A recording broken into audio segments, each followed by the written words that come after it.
കർത്താവിന്റെ ധന്യമായ നാമം വാഴ്ത്തപ്പെടുമാറാകട്ടെ. വീണ്ടും ഒരു പ്രാവശ്യം കൂടെ ദൈവവചന പഠനത്തിനായിട്ട് ദൈവം നമുക്ക് നൽകുന്ന അവസരത്തിനായിട്ട് നമുക്ക് ദൈവത്തെ സ്തുതിക്കാം.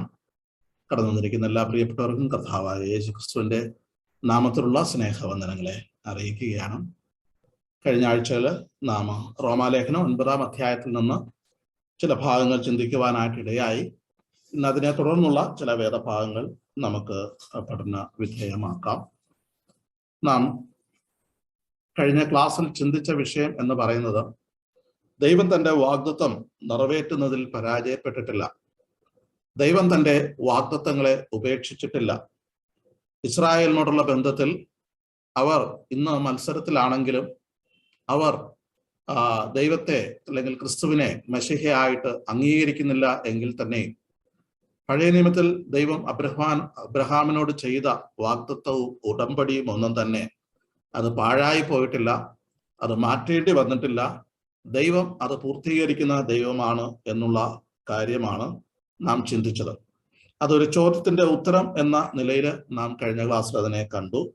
3 പ്രാവശ്യം ആവർത്തിച്ച് ആ ഉത്തരം പറഞ്ഞിട്ടുണ്ട്. ആ ഉത്തരം ഇങ്ങനെയാണ്: ഇസ്രായേലിൽ നിന്ന് ഉത്ഭവിച്ചവൻ എല്ലാം ഇസ്രായേലിൻ എന്നും വരികയില്ല. അബ്രഹാമിന്റെ സന്തതി ആകയാൽ എല്ലാവരും മക്കൾ എന്ന് വരികയില്ല. ജഡപ്രകാരം ജനിച്ച മക്കൾ അല്ല ദൈവത്തിന്റെ മക്കൾ, വാഗ്ദത്തപ്രകാരം ജനിച്ച മക്കളത്രേ സന്തതി എന്ന് എണ്ണുന്നു.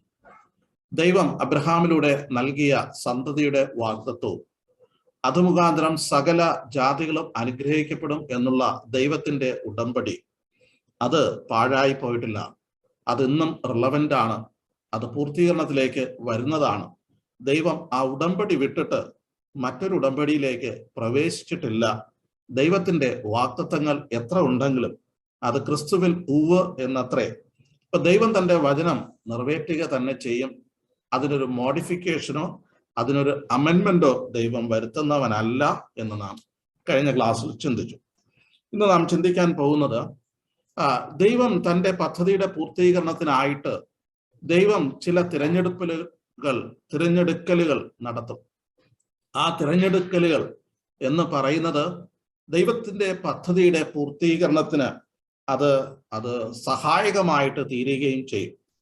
ദൈവം തന്റെ തിരഞ്ഞെടുപ്പുകളെ കുറിച്ച് ലജ്ജിക്കുന്നവനാണ്. പ്രത്യേകിച്ച് 9-ാമത്തെ അധ്യായം എന്ന് പറയുന്നത് ദൈവത്തിന്റെ പരമാധികാരത്തെ ഊന്നിപ്പറയുന്ന ഒരു അധ്യായമാണ്. ദൈവം സർവത്തിനും അധികാരിയാണ്. ദൈവം തനിക്കിഷ്ടമുള്ളതൊക്കെയും ചെയ്യുവാനായിട്ട് തനിക്ക് തന്നെ അധികാരമുള്ളവനാണ്. അത് ചോദ്യം ചെയ്യുവാനായിട്ട് ആകാത്ത വിധം അത് ഉന്നതമായിട്ടുള്ള തീരുമാനങ്ങൾ ആയിരിക്കും. മാത്രമല്ല, ദൈവം അബദ്ധം ചെയ്യുന്നവനല്ല. ദൈവത്തിന്റെ പദ്ധതികളൊക്കെ പൂർത്തീകരണം ഉള്ളതും അത് പൂർണ്ണതയുള്ളതും ആണ്. അതുകൊണ്ട് തന്നെ അപ്രകാരമുള്ള പദ്ധതികളിൽ വീഴ്ച വരുത്തുവാനായിട്ട് മനുഷ്യന് ആകുകയില്ല. ഒരുപക്ഷെ ദൈവം തിരഞ്ഞെടുക്കുന്ന വ്യക്തികൾ ആ പദ്ധതിയോട് അനുഗുണമായിട്ട് പ്രവർത്തിച്ചു എന്ന് വരാം, പ്രവർത്തിച്ചില്ല എന്ന് വരാം. അപ്പൊ ഏതെങ്കിലും വ്യക്തിയുടെ പ്രവർത്തനം അത് ദൈവിക ഹിതപ്രകാരം ആയിട്ടില്ല എങ്കിൽ ദൈവത്തിന്റെ പദ്ധതി പൊളിഞ്ഞുപോയി അല്ലെങ്കിൽ ഇല്ലാതെയായിപ്പോയി എന്ന് വരികയിൽ അതാണ് ദൈവത്തിന്റെ പരമാധികാരം എന്ന് പറയാം. എന്നാൽ ദൈവത്തിന്റെ പരമാധികാരത്തെക്കുറിച്ച് പഠിക്കുമ്പോൾ ഈ ഭാഗത്തിൽ പറഞ്ഞിരിക്കുന്ന ചില ഉദാഹരണങ്ങളോടുള്ള ബന്ധത്തിൽ ഒരുപക്ഷെ തെറ്റായിട്ടുള്ള ചില വ്യാഖ്യാനങ്ങളിലേക്ക് കടക്കുവാനുള്ള സാധ്യതയുണ്ട്. ഇവിടെ നമുക്ക് 3 ഉദാഹരണങ്ങൾ നമുക്ക് കണ്ടെത്താൻ സാധിക്കും. അതില് 2 ഉദാഹരണങ്ങൾ ദൈവത്തിന്റെ തിരഞ്ഞെടുപ്പുമായിട്ടുള്ള ബന്ധത്തിലാണ്. മറ്റ് ഒരു ഉദാഹരണം എന്ന് പറയുന്നത് ദൈവത്തിന്റെ കരുണയോടുള്ള ബന്ധത്തിലാണ്. ആ 2 ഉദാഹരണങ്ങൾ എന്ന് പറയുന്നത്, 1-ാമത്തെ ഉദാഹരണം എന്ന് പറയുന്നത് അതിന്റെ നമ്മൾ വായിച്ച 7-ാമത്തെ വാക്യത്തിൽ നാം കാണുന്നുണ്ട്, ഇസ്ഹാക്കിൽ നിന്ന് ജനിക്കുന്നവൻ നിന്റെ സന്തതി എന്ന് വിളിക്കപ്പെടും എന്നേ ഉള്ളൂ. അപ്പൊ ദൈവം ഇസ്ഹാക്കിനെ തെരഞ്ഞെടുത്തു. ഇസ്ഹാക്കിന്റെ തെരഞ്ഞെടുപ്പുമായിട്ടുള്ള ബന്ധത്തിൽ ഉള്ള ഒരു ഉദാഹരണം. 2-ാമത്തെ ഉദാഹരണം എന്ന് പറയുന്നത് മൂത്തവൻ ഇളയവനെ സേവിക്കും എന്ന യാക്കോബിനോടും ഏശാവിനോടുള്ള ബന്ധത്തിൽ ഉള്ള അരുളപ്പാട് അല്ലെങ്കിൽ ആ ഒരു ഉദാഹരണം. ഈ 2 ഉദാഹരണങ്ങൾ ദൈവത്തിന്റെ തിരഞ്ഞെടുപ്പിന് ഉദാഹരണമായിട്ട് ഇവിടെ പറഞ്ഞിരിക്കുന്നു. മറ്റൊരു ഉദാഹരണം മോശയോടുള്ള ബന്ധത്തിലും ഫറവോനോടുള്ള ബന്ധത്തിലുമാണ്. അത് ദൈവം കരുണ കാണിക്കുന്ന ദൈവമാണ് എന്ന് തെളിയിക്കുന്നതിന് എടുത്തിട്ടുള്ള ഉദാഹരണമാണ്. ഈ 3 ഉദാഹരണങ്ങൾ പലപ്പോഴും തെറ്റായിട്ടുള്ള ചിന്താഗതിക്ക് വിഷയീഭവിച്ചിട്ടുണ്ട്.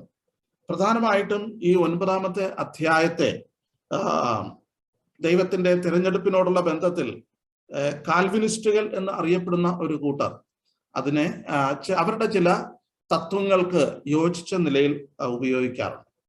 ഇവിടെ ദൈവത്തിന്റെ തിരഞ്ഞെടുപ്പിനെ കുറിച്ചുള്ള 3 അടിസ്ഥാന ഘടകങ്ങൾ അല്ലെങ്കിൽ 3 ബേസിസ് നമുക്ക് കാണുവാൻ സാധിക്കും. ഒരു അടിസ്ഥാനം എന്ന് പറയുന്നത് not by birth or ethnicity but by promise. ജനനത്തിന്റെ അടിസ്ഥാനത്തിലോ അല്ലെങ്കിൽ ജാതീയമായ അടിസ്ഥാനത്തിലോ അല്ല, ദൈവത്തിന്റെ വാഗ്ദത്തത്തിന്റെ അടിസ്ഥാനത്തിലുള്ള ഒരു തിരഞ്ഞെടുപ്പ്. 8-ാമത്തെ വാക്യത്തിൽ ഇങ്ങനെ വായിക്കുന്നു, ജഡപ്രകാരം ജനിച്ച മക്കളല്ല ദൈവത്തിന്റെ മക്കൾ, വാഗ്ദത്ത പ്രകാരം ജനിച്ച മക്കളത്രേ ഇസ്രായേലിന്റെ അല്ലെങ്കിൽ സന്തതി എന്ന് എണ്ണുന്നു. അപ്പോ ജഡപ്രകാരമുള്ള ഒരു ജനനത്തെ ദൈവം ഒരു മാനദണ്ഡമായിട്ട് ഒരു കാരണവശാലും അംഗീകരിക്കുന്നില്ല. പിന്നെയോ അബ്രഹാമിന്റെ സന്തതി അത് വാഗ്ദത്ത പ്രകാരമാണ് സന്തതിയായിട്ട് മാറുന്നത്. ആ നിലയിലാണ് ദൈവത്തിന്റെ മക്കളായിട്ട് തീരുന്നത്. 2-ാമത്തെ കാര്യം എന്ന് പറയുന്നത് not by works but by his will. പ്രവൃത്തിയുടെ അടിസ്ഥാനത്തിലല്ല, ദൈവത്തിന്റെ ഹിതപ്രകാരമാണ് ദൈവം യാക്കോബിനെ സ്നേഹിച്ചത്, ഏശാവിനെ ദ്വേഷിച്ചത്. അപ്പം ഏതെങ്കിലും പ്രവൃത്തിയുടെ മെച്ചത്തിന്റെ അടിസ്ഥാനത്തിൽ ദൈവം പരിഗണിക്കുമെന്ന് നാം ചിന്തിക്കേണ്ടതില്ല. ദൈവത്തിന്റെ തിരഞ്ഞെടുപ്പുകളുടെ അടിസ്ഥാനം ആ അടിസ്ഥാനമല്ല. 3-ാമത്തെ കാര്യം എന്ന് പറയുന്നത് not by merit but by his mercy. യോഗ്യതയുടെ അടിസ്ഥാനത്തിലല്ല, പിന്നെയോ ദൈവത്തിന്റെ കരുണപ്രകാരമാണ് ദൈവം തിരഞ്ഞെടുപ്പുകൾ നടത്തുന്നത്. അപ്പൊ ഈ 3 അടിസ്ഥാനവും അത് നമ്മൾ ഇതിന്റെ 16-ാമത്തെ വാക്യത്തിൽ നാം കാണുന്നു. അതുകൊണ്ട് ഇച്ഛിക്കുന്നവനാലുമല്ല ഓടുന്നവനാലുമല്ല കരുണ തോന്നുന്നത് ദൈവത്താൽ അത്രേ സകലവും സാധിക്കുന്നത്. ഈ വാക്യങ്ങൾ മനസ്സിലാക്കുന്നതിന് മുന്നോടിയായിട്ട് ചില ചിന്തകൾ, ചില കാര്യങ്ങൾ നാം അറിഞ്ഞിരിക്കേണ്ടത് ആവശ്യമാണ്. ഈ ഭാഗം ഒരുപക്ഷെ വേർപാട് അല്ലെങ്കിൽ നാം സാധാരണ ചിന്തിക്കുന്നത് ദൈവത്തിന്റെ പരമാധികാരത്തിൽ ദൈവം ചിലരെ മുൻ നിയമിക്കുന്നുണ്ട്, ദൈവം ചിലരെ തിരഞ്ഞെടുക്കുന്നുണ്ട്. അത് ശരിയാണ്, അതിനകത്ത് യാതൊരു മാറ്റവുമില്ല. എന്നാൽ അതിനകത്തുള്ള ഒരു അപകടം എന്ന് പറഞ്ഞു കഴിഞ്ഞാൽ ദൈവം ചിലരെ രക്ഷയ്ക്കായിട്ട് തിരഞ്ഞെടുക്കുന്നു, ദൈവം ചിലരെ ശിക്ഷയ്ക്കായിട്ട് തിരഞ്ഞെടുക്കുന്നു എന്നുള്ള ഒരു ചിന്താഗതി. അതായത് ചിലരെ മുൻ നിയമിച്ചത് രക്ഷയ്ക്കായിട്ടാണ്, ചിലരെ ശിക്ഷയ്ക്കായിട്ട് അല്ലെങ്കിൽ നരകത്തിന് വേണ്ടി മുൻ നിയമിച്ചിരിക്കുന്നു. അപ്പൊ അങ്ങനെയുള്ള ഒരു ചിന്താഗതി എങ്ങനെയോ നമ്മുടെ കൂട്ടത്തിൽ അല്ലെങ്കിൽ പ്രത്യേകിച്ച് ഈ പ്രൊട്ടസ്റ്റന്റ് സമൂഹത്തിനിടയിൽ കടന്നു വന്നിട്ടുണ്ട്. നാം അറിഞ്ഞോ അറിയാതെയോ ചിലപ്പോൾ അങ്ങനെയുള്ള ചില വാക്യങ്ങൾ എടുത്തിട്ട് രക്ഷയ്ക്കായിട്ട് നിയമിച്ചവരെ കുറിച്ചും അല്ലെങ്കിൽ പിതാവ് ആകർഷിക്കുന്ന കാര്യത്തെക്കുറിച്ചുമൊക്കെ ചില വാക്യങ്ങൾ എടുത്തിട്ട് അതിന്റെ സൂചനകൾ കൊണ്ട് രക്ഷയ്ക്ക് വേണ്ടി ദൈവം ചിലരെ പണ്ടേ തന്നെ തീരുമാനിച്ചു വെച്ചിട്ടുണ്ട്, അവർ മാത്രമാണ് രക്ഷിക്കപ്പെടുന്നത്, അല്ലാത്ത ഉള്ളവരെയെല്ലാം നരകത്തിന് വേണ്ടി തീരുമാനിച്ചു വെച്ചിരിക്കുകയാണ്, അവരെത്ര വിശ്വസിച്ചു എന്ന് പറഞ്ഞാലും അവർ രക്ഷിക്കപ്പെടാനുള്ള സാധ്യതയില്ല എന്ന് നാം ചിന്തിച്ചു വെച്ചിട്ടുണ്ട്. ഇത് ശരിക്കും പറഞ്ഞാൽ ഒരു ദുരുപദേശത്തിന്റെ ഒരു ഫ്ലേവറാണ് ഇതിനകത്ത് ഉള്ളത്. കാൽവിനിസ്റ്റ് ചിന്താഗതിക്കാർ ഈ ഒരു ചിന്താഗതി ഉള്ളവരാണ്. ദൈവത്തിന്റെ പരമാധികാരത്തെ ഒരിക്കലും നമുക്ക് ചോദ്യം ചെയ്യാനാകില്ല. എന്നാൽ ദൈവത്തിന്റെ മുന്നറിവിനും അല്ലെങ്കിൽ പരമാധികാരത്തിന്റെയും അടിസ്ഥാനത്തിൽ ചിലരെ രക്ഷയ്ക്ക് വേണ്ടി വേർതിരിക്കുന്നു എന്നും അതേസമയം ഒരു കാരണവും അല്ലെങ്കിൽ അങ്ങനെയുള്ള എന്തെങ്കിലും ഒരു പരിഗണനയും കൂടാതെ ചിലരെ ശിക്ഷയ്ക്ക് വേണ്ടി വേർതിരിക്കുന്നു എന്ന് പഠിപ്പിക്കുന്ന ഒരു സമൂഹമാണ് കാൽവിനിസ്റ്റ് ചിന്താഗതിക്കാർ. 1536 അദ്ദേഹം എഴുതിയ institutes of the Christian religion എന്നുള്ള സിസ്റ്റമാറ്റിക് തിയോളജി, അതിനെ അടിസ്ഥാനമാക്കിയാണ് ആ പഠിപ്പിക്കലുകൾ വന്നിട്ടുള്ളത്. അദ്ദേഹം ഒരു പ്രൊട്ടസ്റ്റന്റുകാരനാണ്. അദ്ദേഹം പ്രധാനമായിട്ട് വേദശാസ്ത്രപരമായ തത്വങ്ങളെ 5 തത്വങ്ങളായിട്ട് മാറ്റിയിട്ടുണ്ട്. ആ 5 തത്വങ്ങളുടെ ബേസിസിലാണ് ദൈവശാസ്ത്രപരമായിട്ടുള്ള പഠനങ്ങളെ മുന്നോട്ട് കൊണ്ടുപോകുന്നത്.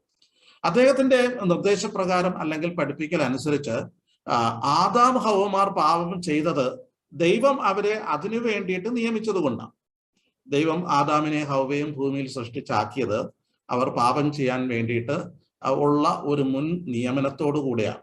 എന്ന് പറഞ്ഞാൽ ദൈവം പണ്ട് ആദാമിനെ സൃഷ്ടിക്കുന്നതിന് മുമ്പേ അവർ പാപം ചെയ്യണം എന്ന് തീരുമാനിച്ചിരുന്നു. അതിന്റെ അർത്ഥം എന്ന് പറയുന്നത് യൂദ യേശു കർത്താവിനെ ഒറ്റിക്കൊടുത്തത് അത് ദൈവം അവനെ അതിനു വേണ്ടിയിട്ട് നിയോഗിച്ചത് കൊണ്ടാണ്. അല്ലെങ്കിൽ അതുപോലെയുള്ള ഓരോ പഠിപ്പിക്കലുകൾ, കയീൻ ഹാബേലിനെ കൊന്നത് ഇറ്റ് ഈസ് ഹിസ് അപ്പോയിന്റ്മെന്റ്, അവന്റെ നിയോഗമാണ്. അല്ലെങ്കിൽ ലോകത്തിൽ കാണുന്ന ദുഷ്ടതകൾ, ഇന്ന് അനേക ദുഷ്ടതകൾ കാണുന്നുണ്ട്. പെൺകുട്ടികൾക്ക് എതിരെയുള്ള അക്രമങ്ങൾ, അങ്ങനെയുള്ള ദുഷ്ടതകൾ കാണുന്നുണ്ട്. അത് ദൈവം അവരെ കൊണ്ട് ചെയ്യാൻ വേണ്ടി നിയോഗിച്ചത് കൊണ്ടാണ് അവർ ചെയ്യുന്നത്. രാഷ്ട്രങ്ങൾ ചെയ്യുന്ന അനീതികൾ, അല്ലെങ്കിൽ കൈക്കൂലികൾ, അല്ലെങ്കിൽ നമ്മുടെ ചുറ്റുപാടും കാണുന്ന ദുഷ്ടതകൾ മുഴുവൻ അതിന് കാരണം എന്ന് പറയുന്നത് അവരെ അതിനുവേണ്ടി നിയോഗിച്ചത് കൊണ്ടാണ് അത് ചെയ്യുന്നത്. മാത്രമല്ല, അത് അങ്ങനെ ചെയ്ത് കാണുമ്പോൾ ദൈവം തൻ്റെ വളരെ ആത്മാഭിമാനം കൊള്ളുകയാണ്. അത് അദ്ദേഹത്തിന്റെ സന്തോഷത്തിന് വേണ്ടി, ദൈവത്തിന്റെ ഗുഡ് പ്ലഷറിന് വേണ്ടിയിട്ടാണ് അങ്ങനെയൊക്കെ ചെയ്യുന്നത്. ഇത് കാൽവിനിസത്തിന്റെ ഒരു ഹൈപ്പർ കാൽവിനിസ്റ്റ് ചിന്താഗതിയാണ്. എന്നാൽ ഒരിക്കലും ആദാമും ഹവ്വയും ആ ഏദൻ തോട്ടത്തിൽ ആയിരിക്കുമ്പോൾ അവർ പാപം ചെയ്യാൻ വേണ്ടിയിട്ടല്ല അവരെ നിയോഗിച്ചത്. അവൻ പാപം ചെയ്തു എന്നുള്ളത് സത്യമാണ്, വാസ്തവമാണ്. അവൻ പാപം ചെയ്യുമെന്ന് ദൈവത്തിന് അറിയാമായിരുന്നു എന്നുള്ളത് അതും ദൈവത്തിന്റെ പരമാധികാരത്തിൽപ്പെട്ട കാര്യമാണ്. അതിന് തർക്കമൊന്നുമില്ല. എന്നാൽ പാപം ചെയ്യാൻ വേണ്ടിയിട്ട് അവനെ നിയോഗിച്ചിരിക്കുന്നു എന്ന് പറയുമ്പോൾ അതിന് കൂടുതൽ തെറ്റായിട്ടുള്ള അർത്ഥ തലങ്ങൾ ഉണ്ട്. മാത്രമല്ല, മനുഷ്യന്റെ പാപത്തിന് കാരണക്കാരൻ ദൈവമാണ്. എന്ത് ഒരു വല്ലാത്ത ബാലിശമായിട്ടുള്ള ചിന്താഗതിയാണെന്നുള്ളത്.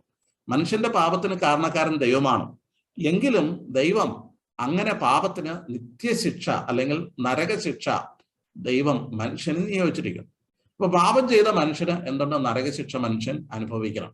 ഇത് ദൈവത്തിന്റെ മുൻ നിയമനമാണ്, പ്രീ ഡെസ്റ്റൈൻഡ് ആണ് എന്ന് കാൽവിനിസ്റ്റുകാർ പഠിപ്പിക്കുന്നു. മാത്രമല്ല, അവരെ നിത്യകാലം ശിക്ഷ അനുഭവിക്കുവാൻ ദൈവം മുൻ നിയമിച്ചതിനാൽ, അപ്പോൾ അങ്ങനെയുള്ള ആൾക്കാരെ മുൻ നിയമിച്ചത് കൊണ്ട് അവർ പാപം ചെയ്യുന്നു. അതുകൊണ്ട് അവർ നരകശിക്ഷയ്ക്ക് വിധേയരാകുന്നു. അങ്ങനെ നിയോഗിച്ചവരായതുകൊണ്ട് അവർ യേശു ക്രിസ്തുവിൽ വിശ്വസിച്ച് രക്ഷ പ്രാപിക്കാൻ സാധ്യമല്ല. എന്ന് പറഞ്ഞാൽ അദ്ദേഹത്തിന് മാനസാന്തരമുണ്ടായാലും അയാൾ യേശു കർത്താവിന്റെ ക്രൂശുമരണത്തിൽ വിശ്വസിച്ചാലും അത് രക്ഷയായിട്ട് മാറുകയല്ല. എന്തുകൊണ്ടെന്നാൽ ദൈവം മുമ്പേ തന്നെ അവരെക്കുറിച്ച് അങ്ങനെ നിയോഗിച്ചിരിക്കുന്നു. അവർക്ക് രക്ഷിക്കപ്പെടാൻ പറ്റില്ല. ഓക്കെ, അപ്പോ അതുകൊണ്ട് ദൈവം യേശു ക്രിസ്തുവിൽ ഒരുക്കിയ രക്ഷ സകല മനുഷ്യർക്കും വേണ്ടിയുള്ളതല്ല. സ്വർഗത്തിൽ പോകുവാൻ വേണ്ടി മുൻ നിയമിക്കപ്പെട്ടവർക്ക് മാത്രമേ ആ രക്ഷ നൽകിയിട്ടുള്ളൂ. ഇത് കാൽവിനിസ്റ്റിന്റെ പഠിപ്പിക്കലാണ്. ഒരുപക്ഷെ ഇതിന്റെ ഏതെങ്കിലും ഒരു ഫ്ലേവർ നമ്മുടെ ചിന്താഗതിയിൽ കടന്നു വരാനുള്ള സാധ്യതയുണ്ട്. നാം പലപ്പോഴും വചനം ശുശ്രൂഷിക്കുമ്പോഴും നാം നമ്മുടെ സന്ദേശത്തിലും നമ്മുടെ സംഭാഷണത്തിലും ചിന്തകളിലും വേദപുസ്തകത്തെ വ്യാഖ്യാനം ചെയ്യുമ്പോഴൊക്കെ ഈ നിലയിൽ ദൈവം തൻ്റെ പരമാധികാരത്തിൽ മുന്നറിവിൽ അറിയുന്ന കാര്യങ്ങളുടെ അടിസ്ഥാനത്തിൽ ഒരു വ്യക്തിയെ രക്ഷയ്ക്ക് വേണ്ടിയിട്ടും മറ്റൊരു വ്യക്തിയെ ശിക്ഷയ്ക്ക് വേണ്ടിയിട്ടും നിയോഗിക്കുന്നു എന്നുള്ളത് ഏറ്റവും അപകടകരമായിട്ടുള്ള ഒരു പഠിപ്പിക്കലാണ് എന്നുള്ളത് നാം തിരിച്ചറിയേണ്ടത് ആവശ്യമാണ്. ഒരുപക്ഷെ ഈ വേദഭാഗത്തില് യേശാവിനെയും യാക്കോബിന്റെയും കാര്യം പറയുന്നുണ്ട്. ദൈവം യാക്കോബിനെ തിരഞ്ഞെടുത്തു, അത് ദൈവത്തിന്റെ പരമാധികാരത്തിൽപ്പെട്ട കാര്യമാണ്. അതുകൊണ്ട് യാക്കോബ് രക്ഷപ്പെട്ടു എന്നും, ഇനി യേശാവിനെ ദൈവം ദ്വേഷിച്ചു, ദൈവത്തിന് ഇഷ്ടമില്ലായിരുന്നു, അതുകൊണ്ട് അവനെ ദൈവം വെറുത്തു. അപ്പൊ അവൻ അങ്ങനെ അതിനു വേണ്ടിയിട്ട് അങ്ങനെ ഒരു തീരുമാനത്തിന്റെ അടിസ്ഥാനത്തിൽ പാവകളെ പോലെ, അല്ലെങ്കിൽ ഒരു പക്ഷേ കീ കൊടുത്ത് വിടുന്ന ഒരു പാവയെ പോലെ അവൻ ഇങ്ങനെ പോവുകയാണ്. അവന്റെ ചിന്തകൾക്കോ തീരുമാനങ്ങൾക്കോ യാതൊരു പ്രാധാന്യവുമില്ല. കാൽവിനിസ്റ്റുകാർ പറയുന്ന ഒരു പ്രധാനപ്പെട്ട കാര്യം എന്ന് പറയുന്നത്, മനുഷ്യൻ വീഴ്ച സംഭവിച്ചപ്പോൾ അവന്റെ ഫ്രീ വില്ലിന്റെ സാധുത നഷ്ടപ്പെട്ടു പോയി, അവന് സ്വതന്ത്ര ഇഷ്ടം അല്ലെങ്കിൽ ചിന്ത നഷ്ടപ്പെട്ടു പോയി എന്നാണ്.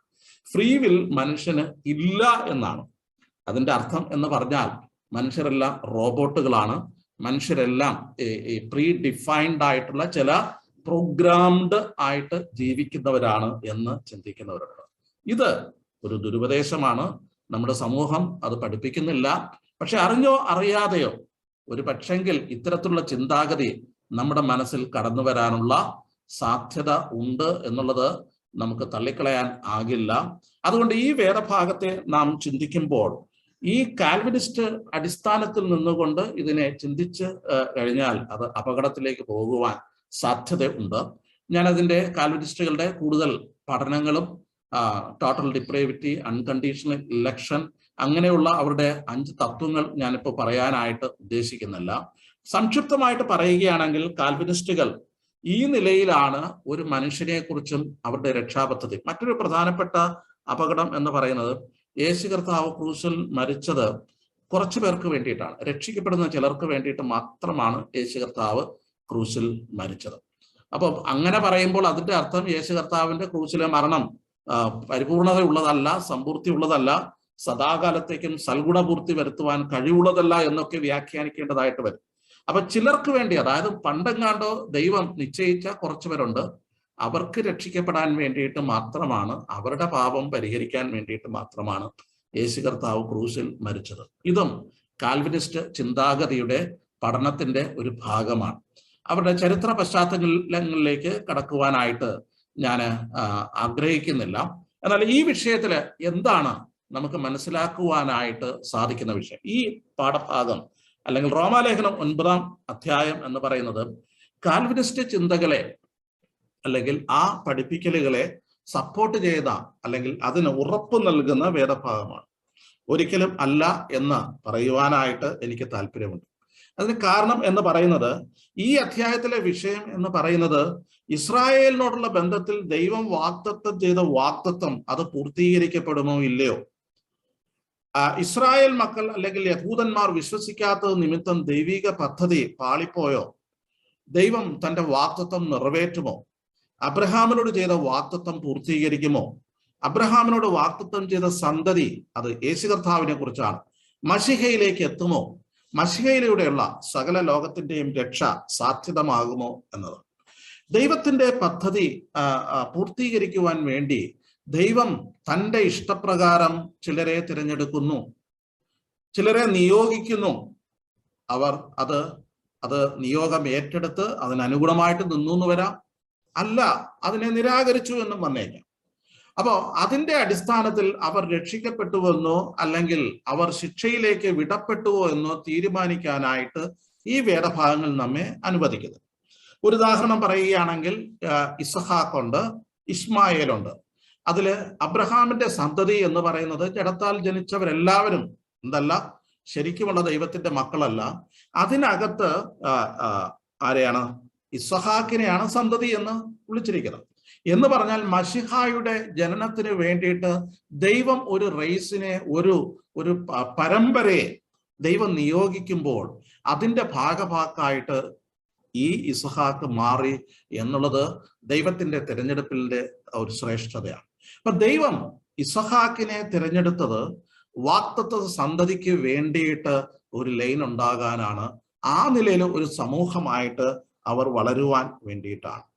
അതിന്റെ അർത്ഥം എന്ന് പറയുന്നത് ഇസ്മായേലിന് വിശ്വസിച്ചാൽ രക്ഷിക്കപ്പെടാൻ സാധിക്കുകയില്ലെന്നോ, ഇസ്മായേലിന്റെ സന്തതി പരമ്പരകൾക്ക് രക്ഷ അന്യം നിന്ന് പോകുമോ എന്നൊന്നും അതിന് അർത്ഥം ഇല്ല.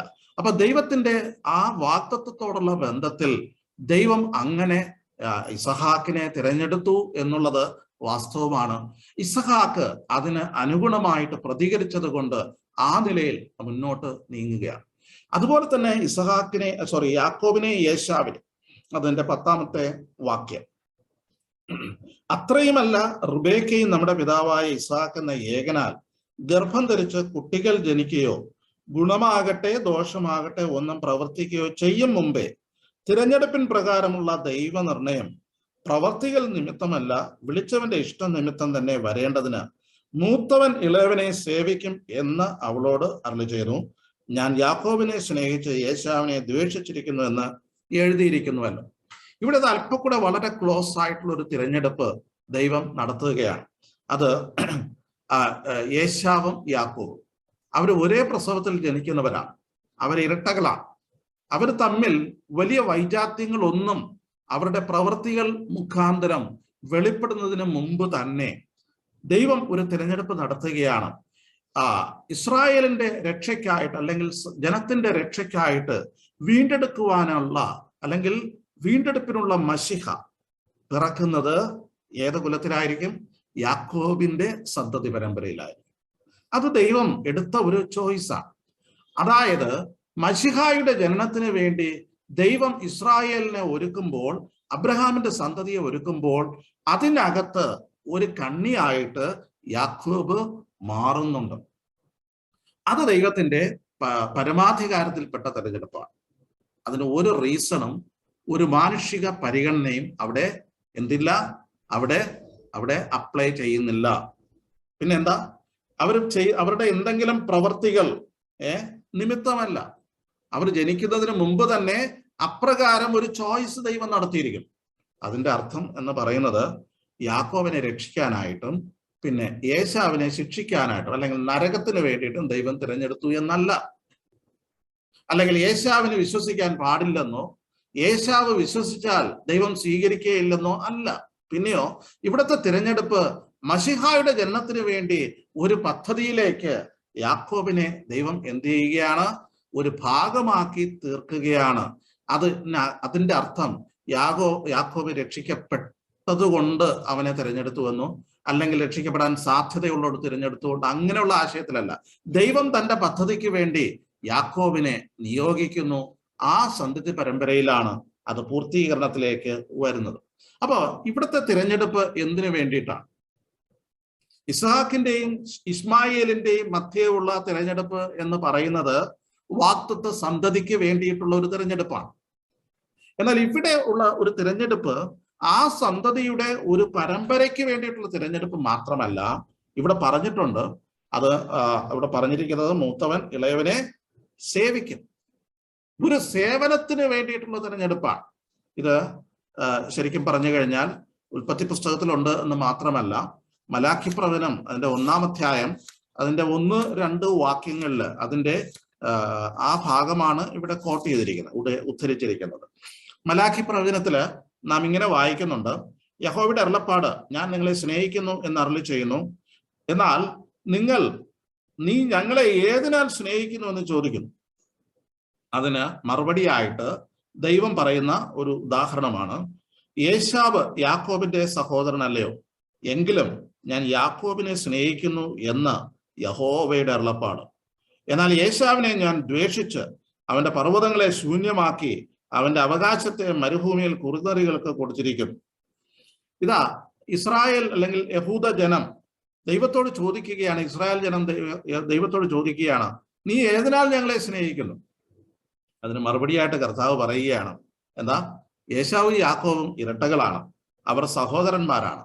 എന്നാൽ അവിടെ എന്താ? ഞാൻ യാക്കോബിനെ സ്നേഹിക്കുന്നു എന്ന് യഹോവയുടെ അരുളപ്പാട്. എന്നാൽ ഏശാവിനെ ഞാൻ ദ്വേഷിച്ച് അവന്റെ പർവ്വതങ്ങളെ ശൂന്യമാക്കി അവന്റെ അവകാശത്തെ മരുഭൂമിയിൽ കുറുനരികൾക്ക് കൊടുത്തിരിക്കുന്നു. ഇതിന്റെ അർത്ഥം എന്ന് പറഞ്ഞാൽ ഇവിടെ ഇതാ 2 സന്തതികളെ കുറിച്ച് പറയുകയാണ്: ഏശാവിന്റെ സന്തതിയും യാക്കോബിന്റെ സന്തതിയും. ഓക്കെ, അതിൽ ഏശാവിന്റെ സന്തതിയുടെ പ്രത്യേകതകളെ കുറിച്ചാണ് ഇവിടെ പറഞ്ഞിരിക്കുന്നത്. എന്താ? അവരുടെ സന്തതി പർവ്വതങ്ങളെ ശൂന്യമാക്കി അവരുടെ അവകാശത്തെ മരുഭൂമിയിലെ കുറുനരികൾക്ക് കൊടുത്തിരിക്കുന്നു. ഇനി മൂത്തവൻ ഇളയവനെ സേവിക്കും എന്ന് പറയുന്ന ആ ഒരു വാഗ്ദത്തം എന്ന് പറയുന്നത് റിബേക്കയോട് പറഞ്ഞതാണ്. നിന്റെ ഉദരത്തിൽ 2 കുഞ്ഞുങ്ങൾ ഉണ്ട്, അതിനകത്ത് എന്താ? മൂത്തവൻ ഇളയവനെ സേവിക്കും എന്ന് ആരോട് പറയുകയാണ്? റിബേക്കയോട് പറയുന്നതായിട്ട് നമുക്ക് കാണുവാൻ സാധിക്കും. അപ്പൊ അതിന്റെ അർത്ഥം എന്ന് പറയുന്നത് ഏശാവിനെ ഒരു സേവനത്തിന് വേണ്ടി തിരഞ്ഞെടുത്തു എന്നുള്ളതാണ് അതിന്റെ ആശയം. യാക്കോബിനെ സംബന്ധിച്ചിടത്തോളം അവനെ മശിഹായുടെ ആ പരമ്പരയില് ഒരു കണ്ണിയാകുവാൻ വേണ്ടി തിരഞ്ഞെടുത്തു എന്നുള്ളതാണ്. ഇനി ഏശാവിനെ ദ്വേഷിച്ചു എന്ന് പറഞ്ഞിരിക്കുന്നതിന്റെ ആശയം ദൈവം ഏശാവിനെ വെറുത്തു എന്നുള്ള ആശയത്തിലാണ്. ആ ആശയമൊന്നും അവിടെ ഇല്ല. കർത്താവ് ശിഷ്യന്മാരോട് പറയുന്നുണ്ട്, ഒരുത്തൻ എൻ്റെ പിന്നാലെ വരുവാൻ ഇച്ഛിച്ചാൽ അവൻ എന്ത് ചെയ്യണം? അവൻ തൻ്റെ മാതാപിതാക്കളെ സ്വന്തം ജീവനെ കൂടെ പകയ്ക്കുകയും ചെയ്യാതിരിക്കുന്നവന് എന്താ? എൻ്റെ ശിഷ്യനായിരിക്കുവാൻ കഴിയുകയില്ല. പകയ്ക്കുക എന്ന് പറഞ്ഞു കഴിഞ്ഞാൽ സ്വന്തം ജീവനെ പകയ്ക്കുക എന്നുള്ള ആശയത്തിലല്ല. പിന്നെ അതിന്റെ അർത്ഥം സകലത്തിനേക്കാൾ ഉപരിയായിട്ട് ദൈവത്തിന് 1-ാം സ്ഥാനം കൊടുക്കുക. അപ്പൊ ഇവിടെ ഏശാവിനെ പകച്ചു എന്നുള്ള ആശയമില്ല. പിന്നെ എന്താ? ഏശാവിനേക്കാൾ യാക്കോബിനെ സ്നേഹിച്ചു. അല്ലെങ്കിൽ the choice over the other, മറ്റൊരാൾക്ക് മീതെയുള്ള അല്ലെങ്കിൽ അതിനേക്കാൾ കൂടുതൽ ഉള്ള ഒരു പരിഗണന എന്നുള്ള ആശയമാണ്. അപ്പൊ ദൈവം ചിലരെ വെറുത്ത് നരകത്തിന് വേണ്ടി നിയോഗിച്ചിട്ടില്ല. പിന്നെയോ ദൈവത്തിന് എന്തുണ്ട്? ചിലരോട് എന്തുണ്ട്? അവരെ ചില തിരഞ്ഞെടുപ്പിൽ അല്ലെങ്കിൽ ചില ദൗത്യത്തിന് വേണ്ടി അവരെ ദൈവം തിരഞ്ഞെടുക്കുന്നു എന്നുള്ള ആശയമാണ് ഇവിടെ ഉള്ളത്. ഇനി ദൈവത്തിന്റെ പദ്ധതിയില് ദൈവം പലരെയും പങ്കാളികളാക്കും പലതരത്തിൽ. അതിനകത്ത് വിശ്വാസികൾ മാത്രമല്ല, അവിശ്വാസികളുമൊക്കെ ദൈവിക പദ്ധതികൾ പങ്കാളികൾ ആയിട്ട് വരുന്നുണ്ട്, അല്ലെ? നാം കഴിഞ്ഞ ദിവസങ്ങളിൽ ചിന്തിച്ചതുപോലെ എങ്ങനെയാണ് രൂത്ത് ഈ ഒരു പദ്ധതിയിലേക്ക് വരുന്നത്? ദൈവത്തിന്റെ തിരഞ്ഞെടുപ്പിന്റെ അടിസ്ഥാനത്തിലാണ് ഈ ഒരു ലൈനിലേക്ക് രൂത്ത് വരുന്നത്. അതുപോലെ തന്നെ രാഹാബ് എന്ന് പറയുന്ന സ്ത്രീ എങ്ങനെയാണ് മശിഹായുടെ ആ ലൈനിലേക്ക് വരുന്നത്? അതിന് കാരണവും ദൈവത്തിന്റെ തിരഞ്ഞെടുപ്പ് തന്നെയാണ്. ദൈവത്തിന് അങ്ങനെയാണ് പ്രസാദം തോന്നിയത്. ദൈവത്തിന് അത് തിരഞ്ഞെടുക്കാനുള്ള അധികാരമുണ്ട്. എന്നാൽ ദൈവം തിരഞ്ഞെടുക്കുന്ന എല്ലാവരും എന്ത് ചെയ്യണമെന്നില്ല, അവരുടെ ദൗത്യങ്ങൾ പൂർത്തീകരിക്കണമെന്ന് ഇല്ല. പക്ഷെ അങ്ങനെ അവർ നിർവഹിക്കാത്തത് കൊണ്ട് ദൈവത്തിന്റെ പദ്ധതി എന്ത് ചെയ്യില്ല, അത് മറഞ്ഞു വീഴുന്ന പ്രശ്നമേ ഇല്ല. മാത്രമല്ല അവിശ്വാസികളെയും ദൈവം നിയോഗിച്ചിട്ടുണ്ട്. നമുക്കറിയാം, രാജാക്കന്മാരുടെ ഹൃദയമൊക്കെ ദൈവത്തിന്റെ കയ്യിൽ എന്തോ നീർത്തോട് കണക്കെ ഇരിക്കുന്നു എന്നാണ്.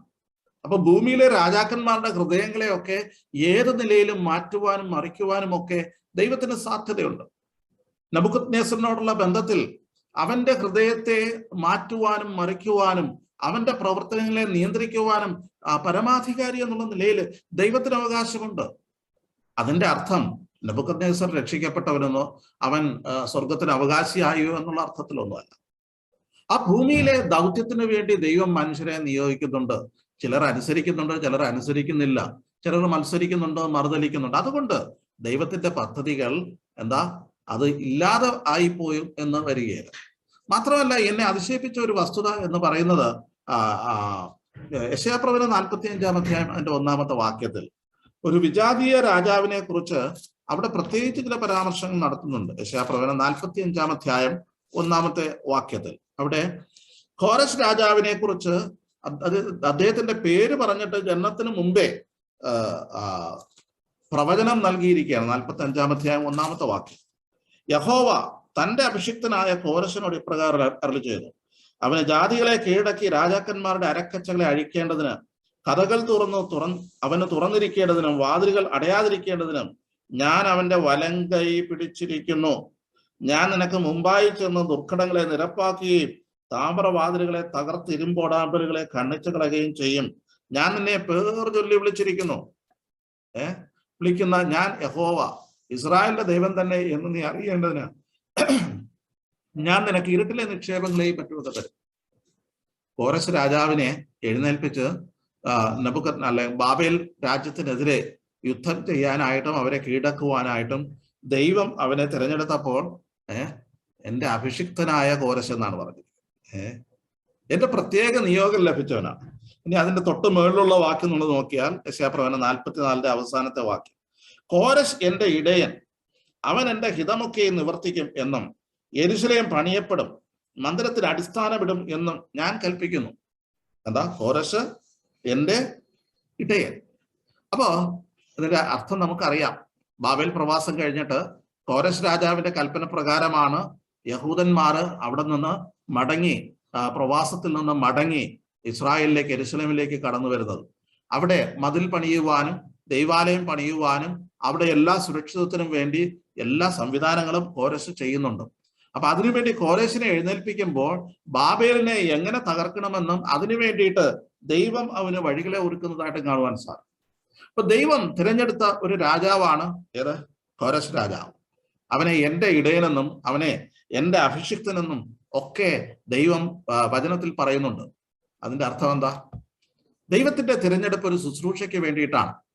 ആ ശുശ്രൂഷ ചെയ്യുന്ന വ്യക്തി വിശ്വാസത്താൽ രക്ഷയിലേക്ക് വന്നു എന്ന് വന്നേക്കാം, എന്നാൽ അവർ രക്ഷയ്ക്ക് വരാതിരിക്കുവാനും സാധ്യതയുണ്ട്. അപ്പൊ തിരഞ്ഞെടുപ്പ് എന്ന് പറയുന്നത് രക്ഷയ്ക്ക് വേണ്ടി അല്ലെങ്കിൽ അവരെ സാൽവേഷന് വേണ്ടിയിട്ട് മാത്രമുള്ള തിരഞ്ഞെടുപ്പ് എന്നർത്ഥമല്ല. ദൗത്യ നിർവഹണത്തിന് വേണ്ടി ശുശ്രൂഷകൾക്കായിട്ട് ദൈവം തിരഞ്ഞെടുക്കുന്നു.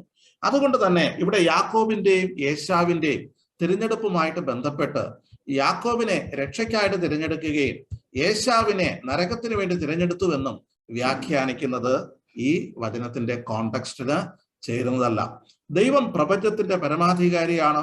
അവൻ ചെയ്യാൻ ആഗ്രഹിക്കുന്നത് എന്തും നീതിപൂർവം ചെയ്യാൻ കഴിയുമെന്ന് ഉറപ്പുള്ളതാണ്. അതുകൊണ്ട് യാക്കോബിന്റെ കാര്യത്തിലും ഏശാവിന്റെ കാര്യത്തിലും ആ നിലയിൽ ഒരു ഉത്തരവാദിത്വം, ഒരു ദൗത്യത്തിന് വേണ്ടിയിട്ട് തിരഞ്ഞെടുത്തു എന്നുള്ള കാര്യമാണ് നമുക്കിവിടെ മനസ്സിലാക്കാനുള്ളത്. അപ്പോ ദൈവം തന്റെ വാഗ്ദത്തങ്ങൾ നിറവേറ്റുവാനായിട്ട് അവൻ പരാജയപ്പെടുന്നവനല്ല. എന്തുകൊണ്ട്? എങ്ങനെ അറിയാം? ദൈവം ആ വാക്കുകളെ പൂർത്തീകരിക്കുന്നവനാണ്. അതിനു വേണ്ടിയിട്ട് ദൈവം കാലാകാലങ്ങളിൽ ചില തെരഞ്ഞെടുപ്പുകൾ നടത്തിയിട്ടുണ്ട്. അതിന്റെ ഫലമായിട്ട് വാഗ്ദത്ത സന്തതിയായിട്ട് യേശു കർത്താവ് മശിഹ അവനെ തുറക്കുകയും അവൻ ക്രൂശിൽ ചൊരിഞ്ഞ രക്തം മുഖാന്തരം നിന്നിൽ സകല ജാതികളും അനുഗ്രഹിക്കപ്പെടും എന്നുള്ള ദൈവീക വാഗ്ദത്തം പൂർത്തീകരിക്കപ്പെടുകയും ചെയ്യും. അതുകൊണ്ട് അപ്പോസ്തലനായ പൗലോസ് ഇവിടെ പറയുവാൻ ഉദ്ദേശിച്ച കാര്യം, ചിലർ വിശ്വസിച്ചില്ല എന്നതുകൊണ്ട്, അല്ലെങ്കിൽ യഹൂദന്മാർ വിശ്വസിച്ചില്ല എന്നതുകൊണ്ട് ദൈവീക പദ്ധതിക്ക് ഒരു കോട്ടവും സംഭവിക്കുന്നില്ല എന്നുള്ള കാര്യമാണ് ഇവിടെ എന്ത് ചെയ്യുന്നത്? ഇവിടെ പൗലോസ് അപ്പോസ്തലൻ പറയുവാനായിട്ട് ശ്രമിക്കുന്നു. ഇനി അടുത്ത ചോദ്യം, ഇതിന്റെ അടുത്ത ഭാഗത്തിലേക്ക് വരികയാണ്. 14-ാമത്തെ വാക്യം.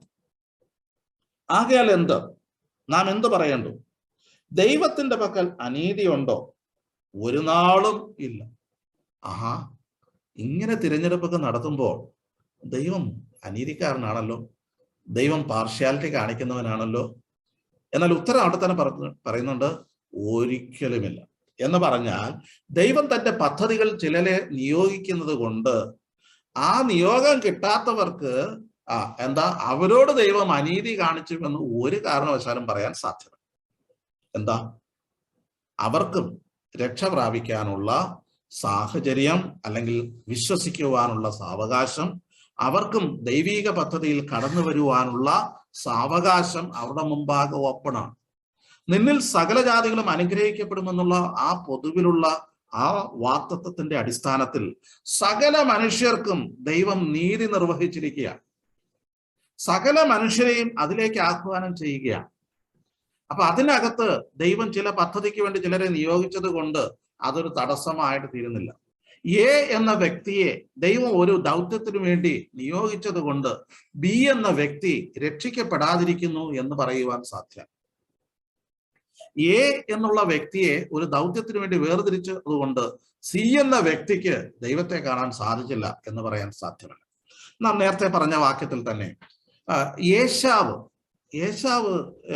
ദൈവം യാക്കോബിനെ തിരഞ്ഞെടുത്തുകൊണ്ടാണോ ഏശാവ് ദുഷ്ടനായി തീർന്നത്? അതുകൊണ്ടാണോ ഏശാവ് അധപ്പതിച്ചത്? അതുകൊണ്ടാണ് ഏശാവ് അഭക്തനായിട്ട് തീർന്നത്? യാക്കോബിനെ തിരഞ്ഞെടുത്തത് കൊണ്ടാണ് ഏശാവ് അഭക്തനായിട്ട് തീർന്നു എന്ന് പറയാൻ ആർക്കെങ്കിലും പറ്റുമോ? ഒരിക്കലുമല്ല. എന്തുകൊണ്ടാണ് ഏശാവിന് അധോഗതി പ്രാപിച്ചത്? അവൻ എന്തുകൊണ്ട് അഭക്തനായിട്ട് തീർന്നു? എന്തുകൊണ്ട് അവൻ ഈ പറഞ്ഞതുപോലെ ദൈവിക വിശ്വാസത്തിലേക്ക് അല്ലെങ്കിൽ നീതീകരണത്തിലേക്ക് കടന്നു വരുവാൻ സാധിച്ചില്ല? അതിന് ഉത്തരവാദി ദൈവമല്ല. ഒരു ഉദാഹരണം ഞാൻ പറയാം. അവൻ വേട്ട കഴിഞ്ഞ് മടങ്ങി വരികയാണ്. വരുന്ന സമയത്ത് അടുക്കളയിൽ നിന്ന് നല്ല മണം വരുന്നുണ്ട്. പായസം വെട്ടി തിളയ്ക്കുന്നുണ്ട്. അതിൻ്റെ രുചി അവന്റെ നാവിൽ ഉയർന്നു വരികയാണ്. ജ്യേഷ്ഠാവകാശം അവന്റെ കൈവശമുണ്ട്, അതാരും പിടിച്ചു പറിച്ചിട്ടില്ല. ഓക്കെ, ആ ഒരു സിറ്റുവേഷനിൽ ഏശാവ് ഒരു തീരുമാനം എടുത്തു. എന്താ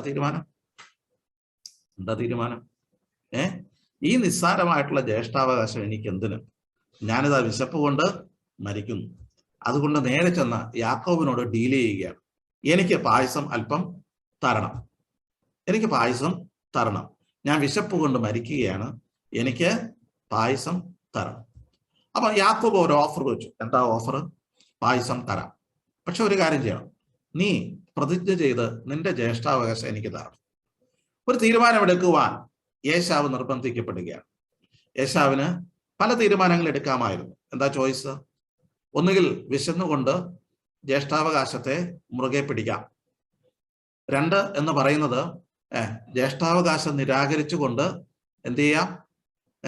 പായസം കുടിച്ച് വിശപ്പ് അടക്കാം. മൂന്നാമത്തെ കാര്യം എന്ന് പറയുന്നത് എന്താ, ഇതിന്റെ മുമ്പാകെ ഇതിന് അനുകൂലമായിട്ടും പ്രതികൂലമായിട്ടും ഒരു തീരുമാനമെടുക്കാതെ ഇത് കണ്ടില്ലാപ്പെട്ട് എന്ത് ചെയ്യാമായിരുന്നു? ഏശാവിന് പോകാമായിരുന്നു.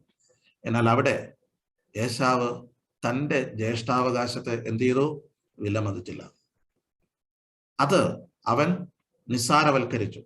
ഒരു ഊണിന് വേണ്ടി ജ്യേഷ്ഠാവകാശത്തെ വിറ്റുകളഞ്ഞ ഏശാവിനെ പോലെ അഭക്തനോ ആയിത്തരാതിരിപ്പാൻ കരുതിക്കൊള്ളുവിൻ എന്ന് എബ്രായ ലേഖനം 12-ാം അധ്യായത്തിൽ നമ്മൾ വായിക്കുന്നത്. അപ്പൊ ഏശാവ് ജ്യേഷ്ഠാവകാശം വിറ്റത് ദൈവം യാക്കോബിനെ തിരഞ്ഞെടുത്തുകൊണ്ടാണോ? ഒരിക്കലുമല്ല. പിന്നെന്താ? ഏശാവ് താൻ തന്നെ തീരുമാനിച്ചത്. ഇനി ഏശാവിന്റെ ജീവിതത്തിലെ ഇമ്മൊറാലിറ്റി, അധാർമികത, ആ അധാർമികതയിലേക്ക് പോകുവാനായിട്ട് ഇടയായിത്തീർന്നത് ദൈവം യാക്കോബിനെ തിരഞ്ഞെടുത്തത് കൊണ്ടാണ്? ഒരിക്കലുമല്ല. പിന്നെയോ അവൻ തന്നെ തിരഞ്ഞെടുക്കുകയാണ്. അവൻ തൻ്റെ ഇഷ്ടപ്രകാരം പോയി തനിക്ക് ഇഷ്ടമുള്ളതുപോലെ ജീവിക്കുവാൻ, വൈവാഹിക ബന്ധത്തിലേക്ക് പോകുവാനാണ് തീരുമാനിച്ചു, അല്ലെ? എബ്രായ ലേഖനത്തില് അതിനെക്കുറിച്ച് വിസ്തരിച്ച് പറയുന്നുണ്ട്. എബ്രായ ലേഖനം 12-ാം അധ്യായത്തിൽ നമുക്ക് കടന്നു വരാം. 12-ാം അധ്യായം, അവിടെ 15-16 വാക്യങ്ങൾ. ഓക്കെ. ആരും ദൈവകൃപ വിട്ട് പിന്മാറുകയും വല്ല കയ്പുള്ള വേരും മുളച്ച് കലക്കമുണ്ടാക്കി അനേകർ അതിനാൽ മലിനപ്പെടുകയും. ശ്രദ്ധിച്ചോളൂ, ആരും ദുർനടപ്പുകാരനോ ഒരു ഊണിന് വേണ്ടി ജ്യേഷ്ഠാവകാശം വിട്ടുകളഞ്ഞ ഏശാവിനെ പോലെ അഭക്തനോ ആയിത്തീരുകയും ചെയ്യാതിരിപ്പാൻ കരുതിക്കൊള്ളുവിൻ. അവൻ പിറ്റത്തേതിൽ അനുഗ്രഹം ലഭിക്കാൻ ആഗ്രഹിച്ച് കണ്ണുനീരോട് അപേക്ഷിച്ചിട്ടും തള്ളപ്പെട്ടു മാനസാന്തരത്തിന് ഇടകണ്ടില്ല എന്ന് നിങ്ങൾ അറിയുന്നുവല്ലോ. എന്തുകൊണ്ട് മാനസാന്തരത്തിന് ഇടപെടില്ല? എന്തുകൊണ്ട് അവന്റെ അനുതാപം, അവന്റെ കണ്ണുനീർ തള്ളപ്പെട്ടു? അതിന് കാരണക്കാരൻ ദൈവമല്ല. ദൈവം യാക്കോബിനെ തിരഞ്ഞെടുത്തത് കൊണ്ടല്ല ഏശാവിന്റെ കാര്യം നിരാകരിച്ചത്. പിന്നെയോ ഏശാവ് എന്ത് ചെയ്തു? ദുർനടപ്പുകാരനായി തീർന്നു. ഏശാവ് തൻ്റെ ജ്യേഷ്ഠാവകാശം നിസ്സാരമാക്കി കളഞ്ഞു. അതിനെ അവൻ വിറ്റുകളഞ്ഞു.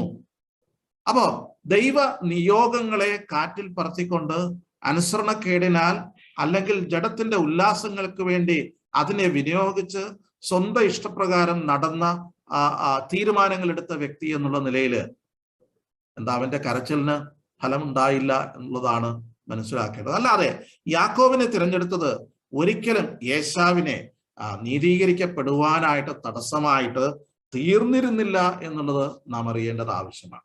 അപ്പോ ദൈവത്തിന്റെ പക്കൽ അനീതിയുണ്ടോ? ചോദ്യം. അപ്പൊ ദൈവത്തിന്റെ തിരഞ്ഞെടുപ്പിന്റെ മുമ്പാകെ ദൈവത്തിന് അനീതി വല്ലതും ഉണ്ടോ? ഒരിക്കലുമില്ല. ഒരിക്കലുമില്ല. അതിനെ ഉപോത്ബലകമായിട്ട് എന്താ, ദൈവത്തിന്റെ പക്കൽ അനീതിയില്ല എന്നുള്ളത് കാണിക്കാൻ വേണ്ടി അടുത്ത 2 ഉദാഹരണങ്ങൾ പറയുകയാണ്. ഒന്ന് എന്ന് പറയുന്നത് മോശയുടെ ഉദാഹരണമാണ്. 2 ഫറവോന്റെ ഉദാഹരണമാണ്. അത് കഴിഞ്ഞിട്ട് ഒരു ഉപമയും പറയുന്നുണ്ട്. അത് കുശവന്റെ കളിമൺ പാത്രത്തിന്റെ ഉപമയാണ്. ഈ 3 കാര്യങ്ങളാണ് ഈ ചോദ്യത്തിന് ഉത്തരമായിട്ട് പറയുന്നത്. എന്താണ് മോശയോടുള്ള ബന്ധത്തിൽ ഇതിന് ദൈവത്തിന്റെ പക്കൽ അനീതിയില്ല, ദൈവത്തിന്റെ പക്കൽ മുഖപക്ഷമില്ല എന്ന് എങ്ങനെ നമുക്ക് മനസ്സിലാക്കാം? മോശയോട് ദൈവം പറയുന്ന ഒരു വാക്ക്, 15-ാമത്തെ വാക്യം, എനിക്ക് കരുണ തോന്നണം എന്നുള്ളവനോട് കരുണ തോന്നുകയും എനിക്ക് കനിവ് തോന്നണം എന്നുള്ളവനോട് കനിവ് തോന്നുകയും ചെയ്യും എന്നവൻ മോശയോട് അരുളി ചെയ്യുന്നു. അതുകൊണ്ട് ഇച്ഛിക്കുന്നവനാലുമല്ല, ഓടുന്നവനാലുമല്ല, കരുണ തോന്നുന്ന ദൈവത്താലത്രേ സകലവും സാധിക്കുന്നത്. ദൈവത്തിന്റെ പക്കൽ മുഖപക്ഷമില്ല, അനീതിയില്ല. ദൈവം കരുണ കാണിക്കുന്നവനാണ്. ദൈവത്തിന് കരുണ തോന്നണം എന്നുള്ളവനോട് ദൈവം കരുണ തോന്നുന്നു. അപ്പൊ ചോദിക്കും, ചിലരോട് മാത്രമേ കരുണ തോന്നുന്നുള്ളൂ? ഇല്ല. ദൈവത്തിന് സകല മനുഷ്യരോട് കരുണ തോന്നുന്നു. സകല സൃഷ്ടിയോട് അവന് കരുണ തോന്നുന്നു, അല്ലേ? മത്സരിക്കുന്നവരോട് കരുണ തോന്നുന്നു. തീർച്ചയായിട്ടും ദൈവത്തിന് കരുണ തോന്നുന്നു. ദൈവത്തെ വേണ്ടാന്ന് പറയുന്നവർ കരുണ തോന്നുന്നു. നിശ്ചയമായിട്ട് കരുണ തോന്നും. ദൈവം അവരോട് കരുണ കാണിക്കുന്ന ദൈവമാണ്. എല്ലാവരോടും കരുണ കാണിക്കുന്ന ദൈവമാണ്. മോശയോടുള്ള ബന്ധത്തിൽ ഈ ഒരു കാര്യം പറയുമ്പോൾ ഇതിന്റെ പശ്ചാത്തലത്തിലേക്ക് വരുന്നത് നന്നായിരിക്കും. പുറപ്പാട് പുസ്തകത്തിലേക്ക് കടന്നു വരുമ്പോൾ അവിടെ മോശയോട് ഈ ഒരു കാര്യം ദൈവം പ്രസ്താവിക്കുന്ന രംഗം നമുക്ക് കാണുവാൻ സാധിക്കും. പുറപ്പാട് പുസ്തകം അതിന്റെ 33-ാം അധ്യായത്തിലേക്ക് നമുക്ക് കടന്നു വരാം. പുറപ്പാട് പുസ്തകം 33-ാം അധ്യായം. അതിന്റെ പശ്ചാത്തലം എന്ന് പറയുന്നത് ജനം കാളക്കുട്ടിയെ ഉണ്ടാക്കി ദൈവിക കൽപ്പനകളെ മറുതലിച്ചു. അവർ കാളക്കുട്ടിയുടെ മുമ്പാകെ നിന്ന് നൃത്തം ചെയ്യുകയാണ്. മാത്രമല്ല, ഇതാകുന്നു മിസ്രയീമിൽ നിന്ന് നിങ്ങളെ കൂട്ടിക്കൊണ്ടുവന്ന ദൈവം എന്ന് പറഞ്ഞിട്ട് അതിന്റെ മുമ്പാകെ യാഗാർപ്പണങ്ങളൊക്കെ നടത്തുന്ന രംഗം. മോശ ഇതേ സമയത്ത് സീനായി പർവ്വതത്തിൽ നിന്ന് ദൈവത്തിന്റെ കൽപ്പനകളുമായിട്ട് ഇറങ്ങി വരികയാണ്. അവിടെ ഇതാ ദൈവത്തിന്റെ കോപം അവരുടെ മേൽ ജ്വലിക്കുകയാണ്. ആ കൽപ്പനകളെ അവൻ പൊട്ടിച്ചു കളയുന്നുണ്ട്. മാത്രമല്ല, ദൈവത്തിന്റെ ബാധ ആ ജനത്തിന്റെ മേൽ വരുന്നുണ്ട്. അഹരോനോട് സംസാരിക്കുന്നുണ്ട്, നീ എന്തുകൊണ്ടാണ് ഈ ജനത്തെ ശരിയായ നിലയിൽ നടത്താത്തത്? ഇതൊക്കെ പറയുകയാണ്. ഈ സംഭവങ്ങളൊക്കെ കഴിഞ്ഞു. 33-ാമത്തെ അധ്യായത്തിലേക്ക് കടന്നു വരുന്ന സമയത്ത് ദൈവം മോശയെ പ്രത്യേകമായിട്ട് വിളിച്ച് കൊണ്ടുപോയി സംഭാഷണം നടത്തുകയാണ്. ആ സംഭാഷണ മധ്യേ അനേക കാര്യങ്ങൾ ഒരു സ്നേഹിതനോട് സംസാരിക്കുന്നത് പോലെ യഹോവ മോശയോട് അഭിമുഖമായിട്ട് സംസാരിക്കുകയാണ്. ആ നിലയിൽ അത്രയ്ക്ക് ക്ലോസ് ആയിട്ട് മോശയോട് സംസാരിക്കുകയാണ്. ദൈവം മോശയോട് പങ്കുവെക്കുന്ന ഒരു കാര്യമുണ്ട്. അല്ലയോ മോശയെ, ഒരു കാര്യം ചെയ്യാം, എന്താ, ഞാന് നിന്നെ ഒരു ജാതിയാക്കാം. നേരത്തെ തിരഞ്ഞെടുത്തതുപോലെ അബ്രഹാമിനെ, ഇസഹാക്കിനെ, യാക്കോബിനെ തിരഞ്ഞെടുത്തതുപോലെ ഇതാ ഞാൻ നിന്നെ തിരഞ്ഞെടുക്കാം. എന്നിട്ട് നിന്നിൽ നിന്നൊരു സന്തതി ഉളവാക്കാം. മശിഹ നിന്നിൽ നിന്ന് പിറക്കട്ടെ. ദൈവം അങ്ങനെ ഒരു തീരുമാനം എടുത്തു കഴിഞ്ഞാൽ ആ തീരുമാനം തെറ്റെന്ന് പറയാൻ ആർക്കെങ്കിലും പറ്റുമോ? ആർക്കും പറ്റില്ല. ദൈവത്തിന്റെ തീരുമാനം തെറ്റിപ്പോയി എന്ന് പറയാൻ പറ്റുമോ? ഇല്ല. ഇസ്രായേൽ ജനം പരാജയപ്പെട്ടത് കൊണ്ട് ദൈവത്തിന്റെ തീരുമാനം അങ്ങ് അലങ്കോലമായി എന്ന് പറയാൻ പറ്റുമോ? ഒരിക്കലുമില്ല. ദൈവത്തിന്റെ പക്കൽ ഒരു നീതികേടും ഇല്ല. ദൈവത്തിന് അങ്ങനെ തീരുമാനിക്കാനുള്ള സകല സ്വാതന്ത്ര്യം ഉണ്ട്. എന്നാൽ മോശ ദൈവത്തിന്റെ മുമ്പാകെ നിന്ന് ദൈവത്തിന് മുമ്പാകെ കരഞ്ഞ് അപേക്ഷിക്കുകയാണ്, മധ്യസ്ഥത ചെയ്യുകയാണ്. ഇസ്രായേൽ ജനത്തിനു വേണ്ടി ദൈവം മുമ്പാകെ ഇടിവിൽ നിൽക്കുന്ന മോശയെ നമുക്ക് കാണുവാനായിട്ട് സാധിക്കും.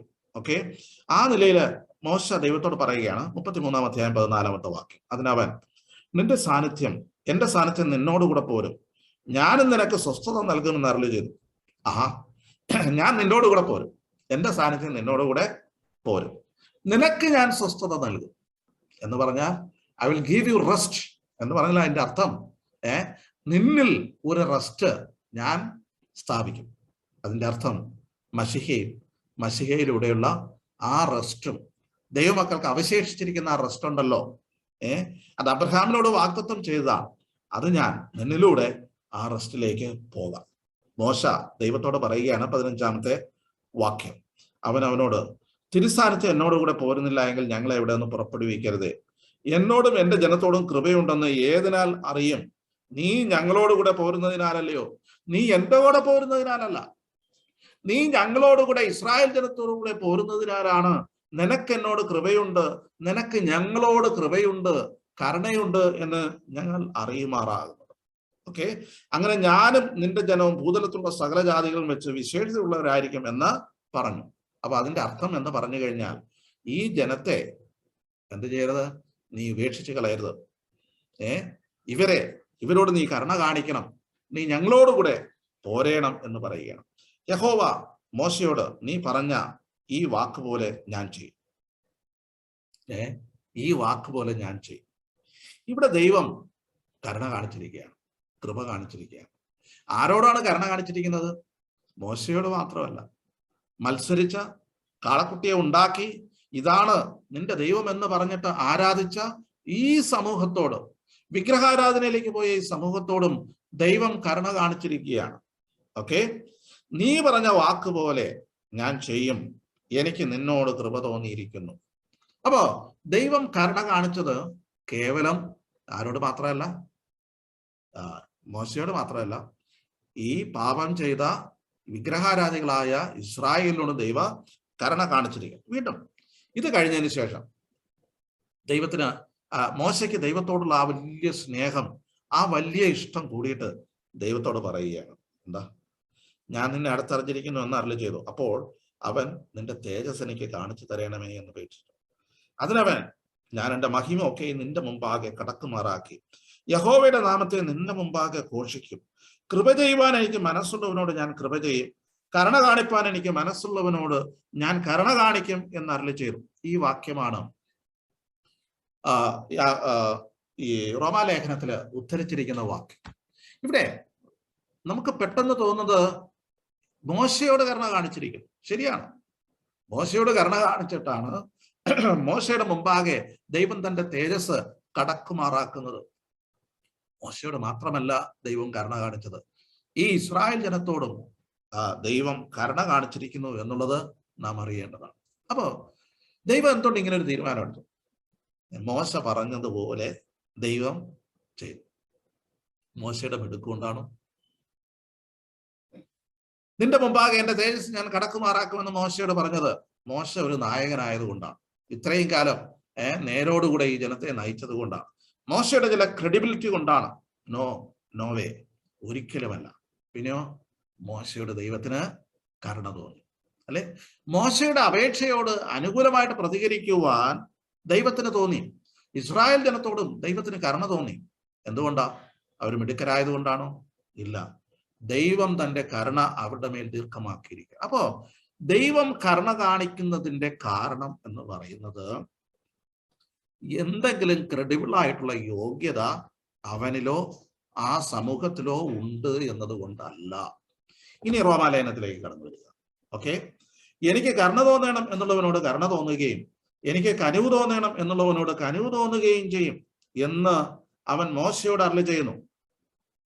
എന്നിട്ട് അതിന്റെ കൺക്ലൂഷൻ പറയുകയാണ്, അതിന്റെ ആശയം എന്താണെന്ന് പറയുകയാണ്. എങ്ങനെയാണ് കാര്യങ്ങളെ മുന്നോട്ട് പോകുന്നത്? എന്താ? അതുകൊണ്ട് ഇച്ഛിക്കുന്നവനാലുമല്ല, ഓടുന്നവനാലുമല്ല, കരുണ തോന്നുന്ന ദൈവത്താൽ അത്രേ സകലവും സാധിക്കും. പ്രിയമുള്ളവരെ, ഗോഡ്സ് മേഴ്സി, ദൈവത്തിന്റെ കരുണയാണ് ഈ കാര്യങ്ങളെയൊക്കെ നിയന്ത്രിക്കുന്നത്. ഇച്ഛിക്കുന്നത് കൊണ്ടോ ഓടുന്നത് കൊണ്ടോ അല്ലെങ്കിൽ എന്റെ ക്രെഡിബിലിറ്റിയുടെ അടിസ്ഥാനത്തിലല്ല ദൈവം തീരുമാനങ്ങൾ എടുക്കുന്നത്. മോശയോട് എന്റെ സാന്നിധ്യം നിന്റെ മുമ്പാകെ കടന്നു പോകുമാറാക്കും എന്ന് പറഞ്ഞത് മോശയുടെ ക്രെഡിബിലിറ്റിയുടെ അടിസ്ഥാനത്തിലല്ല. പിന്നെയോ മോശയോട് ദൈവത്തിന് കരുണ തോന്നിയത് കൊണ്ട്. എന്റെ സാന്നിധ്യം നിങ്ങളുടെ മുമ്പാകെ നിങ്ങളോടുകൂടെ വരുമെന്ന് ഇസ്രായേൽ ജനത്തോടുള്ള ബന്ധത്തിൽ മോശയോട് ദൈവം അരുളി ചെയ്തത് ഇസ്രായേലിന്റെ ക്രെഡിബിലിറ്റിയുടെ അടിസ്ഥാനത്തിലല്ല, പിന്നെയോ അവരോടുള്ള ദൈവത്തിന്റെ കരുണയുടെ അടിസ്ഥാനത്തിലാണ്. അപ്പോ ഇവിടെ ദൈവത്തിന്റെ കരുണയോടുള്ള അടിസ്ഥാനത്തിലാണ് ഈ കാര്യങ്ങളൊക്കെ സംഭവിക്കുന്നത്. അതുകൊണ്ട് മനുഷ്യന്റെ എന്തെങ്കിലും ക്രെഡിബിലിറ്റിയുടെ അടിസ്ഥാനത്തിൽ ദൈവത്തിന്റെ ഫേവർ വാങ്ങാമെന്ന് ആരും കരുതേണ്ടതില്ല. ദൈവത്തിന്റെ തീരുമാനങ്ങളെ അത് സ്വാധീനിക്കുന്നില്ല. ഓക്കെ, അപ്പൊ ദൈവത്തിന്റെ തിരഞ്ഞെടുപ്പുകളിൽ അനീതി ഉണ്ടോ? അനീതിയില്ല. പിന്നെ എന്താ? ദൈവം നീതിയോടെ ചെയ്യുന്നവനാണ്. മാത്രമല്ല അവൻ കരുണ കാണിക്കുന്ന ദൈവമാണ്. അവൻ കരുണ കാണിച്ചിട്ട് ആ കരുണയുടെ അടിസ്ഥാനത്തിലാണ് എന്തെങ്കിലും നമുക്ക് ലഭിക്കാനുള്ളത് എന്നുള്ളത് നാം തിരിച്ചറിയേണ്ടത് ആവശ്യമാണ്. അപ്പൊ നമ്മോട് കരുണ കാണിക്കുന്ന ഒരു ദൈവത്തെ ഇവിടെ വിശദമാക്കുകയാണ്. ഓക്കെ, അപ്പോ ഇവിടെ ശ്രദ്ധിച്ചോളൂ. ഇതിനായിട്ട് തന്നെ അത് അടുത്ത് ഫറവോനോടുള്ള ബന്ധത്തിലും ഇതേ കാര്യം തന്നെ പറയാം. ഇതിനായിട്ട് തന്നെ ഞാൻ നിന്നെ നിർത്തിയിരിക്കുന്നു, നിന്നിൽ എന്റെ ശക്തി കാണിക്കേണ്ടതിനും എന്റെ നാമം സർവ്വഭൂമിയിലും പ്രസ്താവിക്കും. അപ്പൊ അതിനു മുമ്പ് തന്നെ ദൈവത്തിന്റെ കരുണയെക്കുറിച്ച് ഒന്ന് രണ്ട് വാക്കുകൾ നമുക്ക് ചിന്തിക്കാതിരിക്കുവാനായിട്ട് തരമില്ല. ഓക്കെ, ദൈവം അനീതി ചെയ്യുന്നവനല്ല. സങ്കീർത്തനങ്ങൾ 145:17 വാക്യത്തിൽ യഹോവ തന്റെ സകല വഴികളിലും നീതിമാനും തന്റെ സകല പ്രവൃത്തികളിലും ദയാലുവാകുന്നു.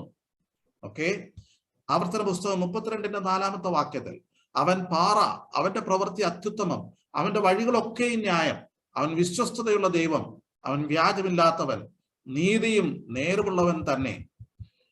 വെളിപ്പാട് പുസ്തകം 16:7 വാക്യം അതെ, സർവശക്തിയുള്ള ദൈവമായ കർത്താവേ, നിന്റെ ന്യായവിധികൾ സത്യവും നീതിയും ഉള്ളവ എന്ന് പറയുന്നത് ഞാൻ കേട്ടു. ദൈവത്തിന്റെ കരുണ നോക്കുക. ദൈവത്തിന്റെ മുമ്പാകെ എന്തെങ്കിലും ഒരു കുറവ്, കുറ്റം ഈ കാര്യത്തിൽ ദൈവത്തിന്റെ തീരുമാനങ്ങളുടെ മുമ്പാകെ ദൈവത്തിൽ ആരോപിക്കുവാനായിട്ട് സാധ്യമല്ല എന്നുള്ളത് ഈ ഉദാഹരണം നമ്മെ വിളിച്ചറിയിക്കുന്ന ഒരു കാര്യമാണ്.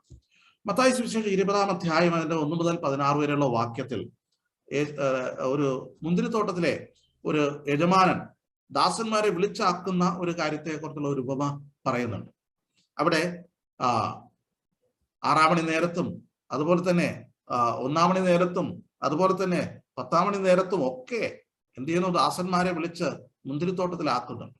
ഓക്കെ, ആ ഉപമ പലപ്പോഴും വ്യാഖ്യാനിക്കുന്നത് ദൈവം എല്ലാവരെയും വിളിച്ച് വേലക്കാരാക്കി മുന്തിരിത്തോട്ടത്തിലാക്കിയത് കൊണ്ട് അവരെല്ലാം രക്ഷിക്കപ്പെട്ടവരാണ്, അവരെല്ലാം രക്ഷയ്ക്കായിട്ടാണ് വിളിച്ചാക്കിയത്.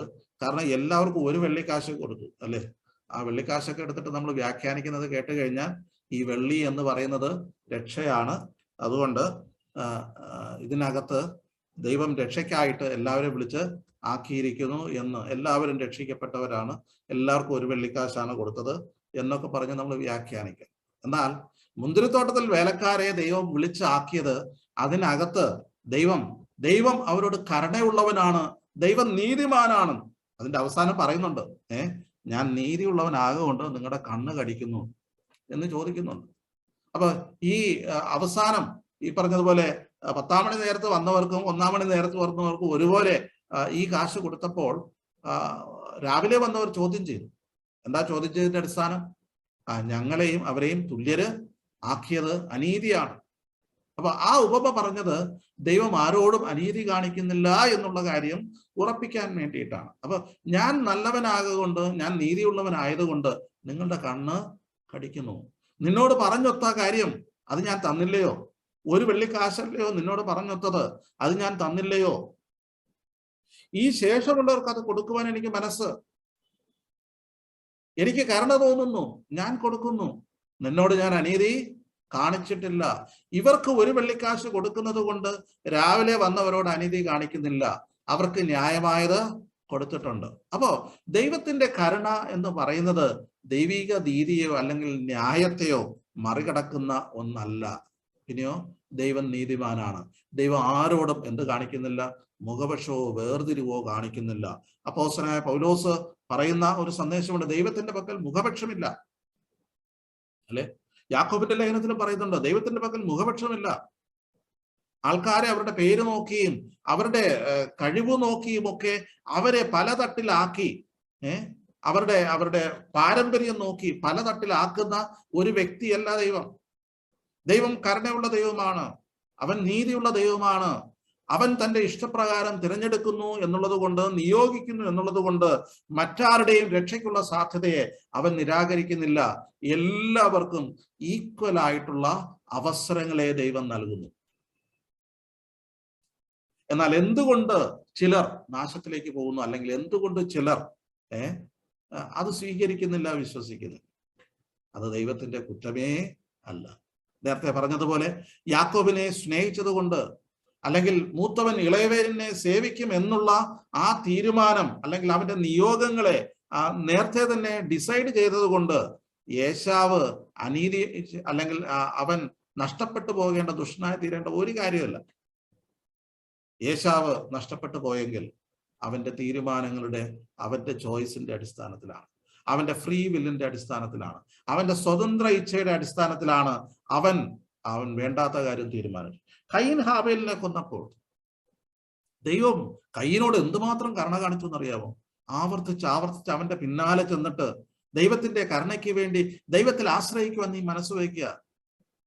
അവൻ ആദ്യമൊക്കെ മറുതലിച്ചെങ്കിൽ തന്നെയും പിന്നത്തേതിൽ അവനോട് പറയുകയാണ്, നിന്നോട് എനിക്ക് കരുണ തോന്നുകയാണ്, എന്നെ ആരെങ്കിലും കണ്ടാൽ കൊന്നുകളയുമെന്ന് ഈ കയീൻ ചിന്തിച്ചിട്ട് അവൻ പിൻവാങ്ങി പോകാൻ ശ്രമിക്കും.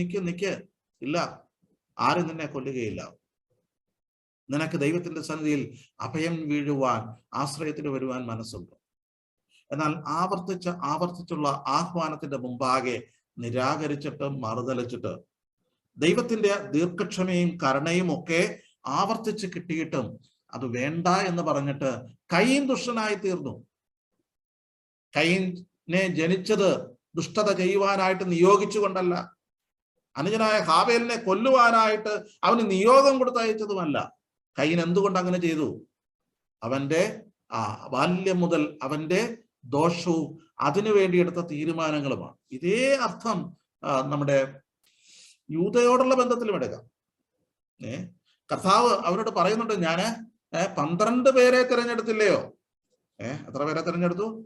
12 പേരെ തിരഞ്ഞെടുത്തില്ലയോ? അതിലൊരുവൻ ഒരു പിശാചാകുന്നു എന്നാ പറഞ്ഞു.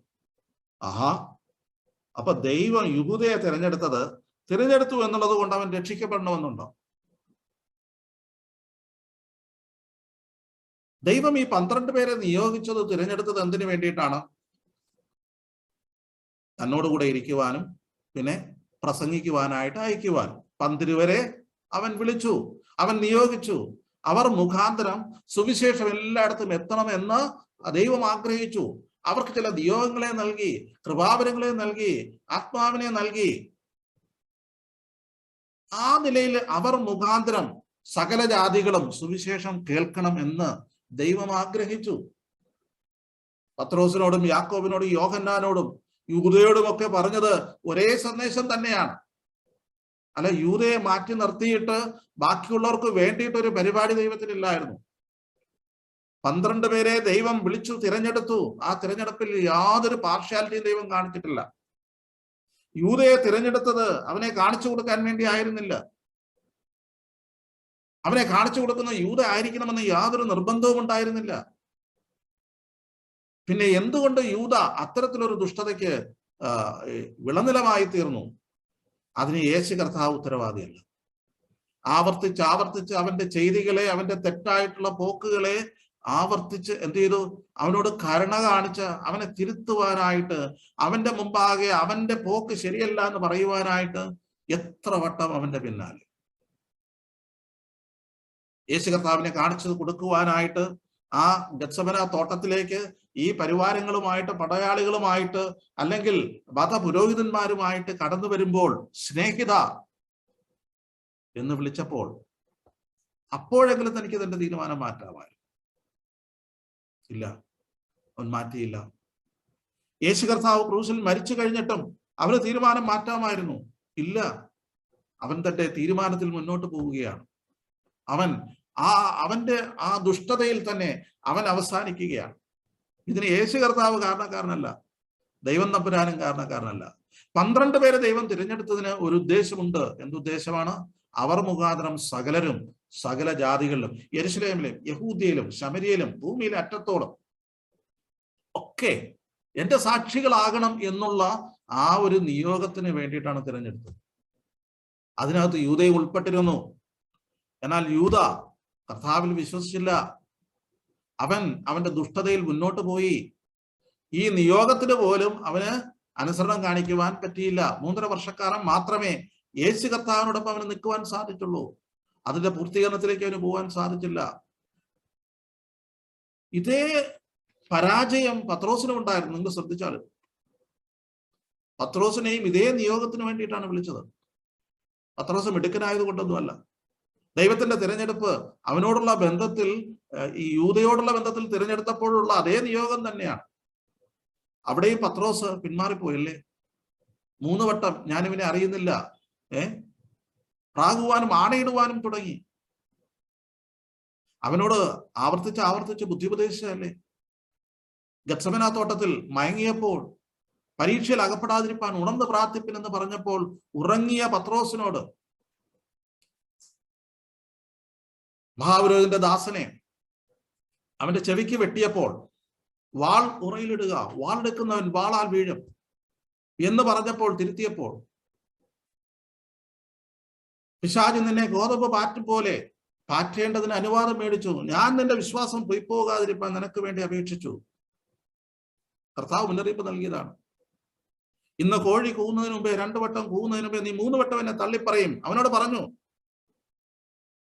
3 വട്ടം അവൻ തള്ളിപ്പറഞ്ഞു ഇല്ലേ?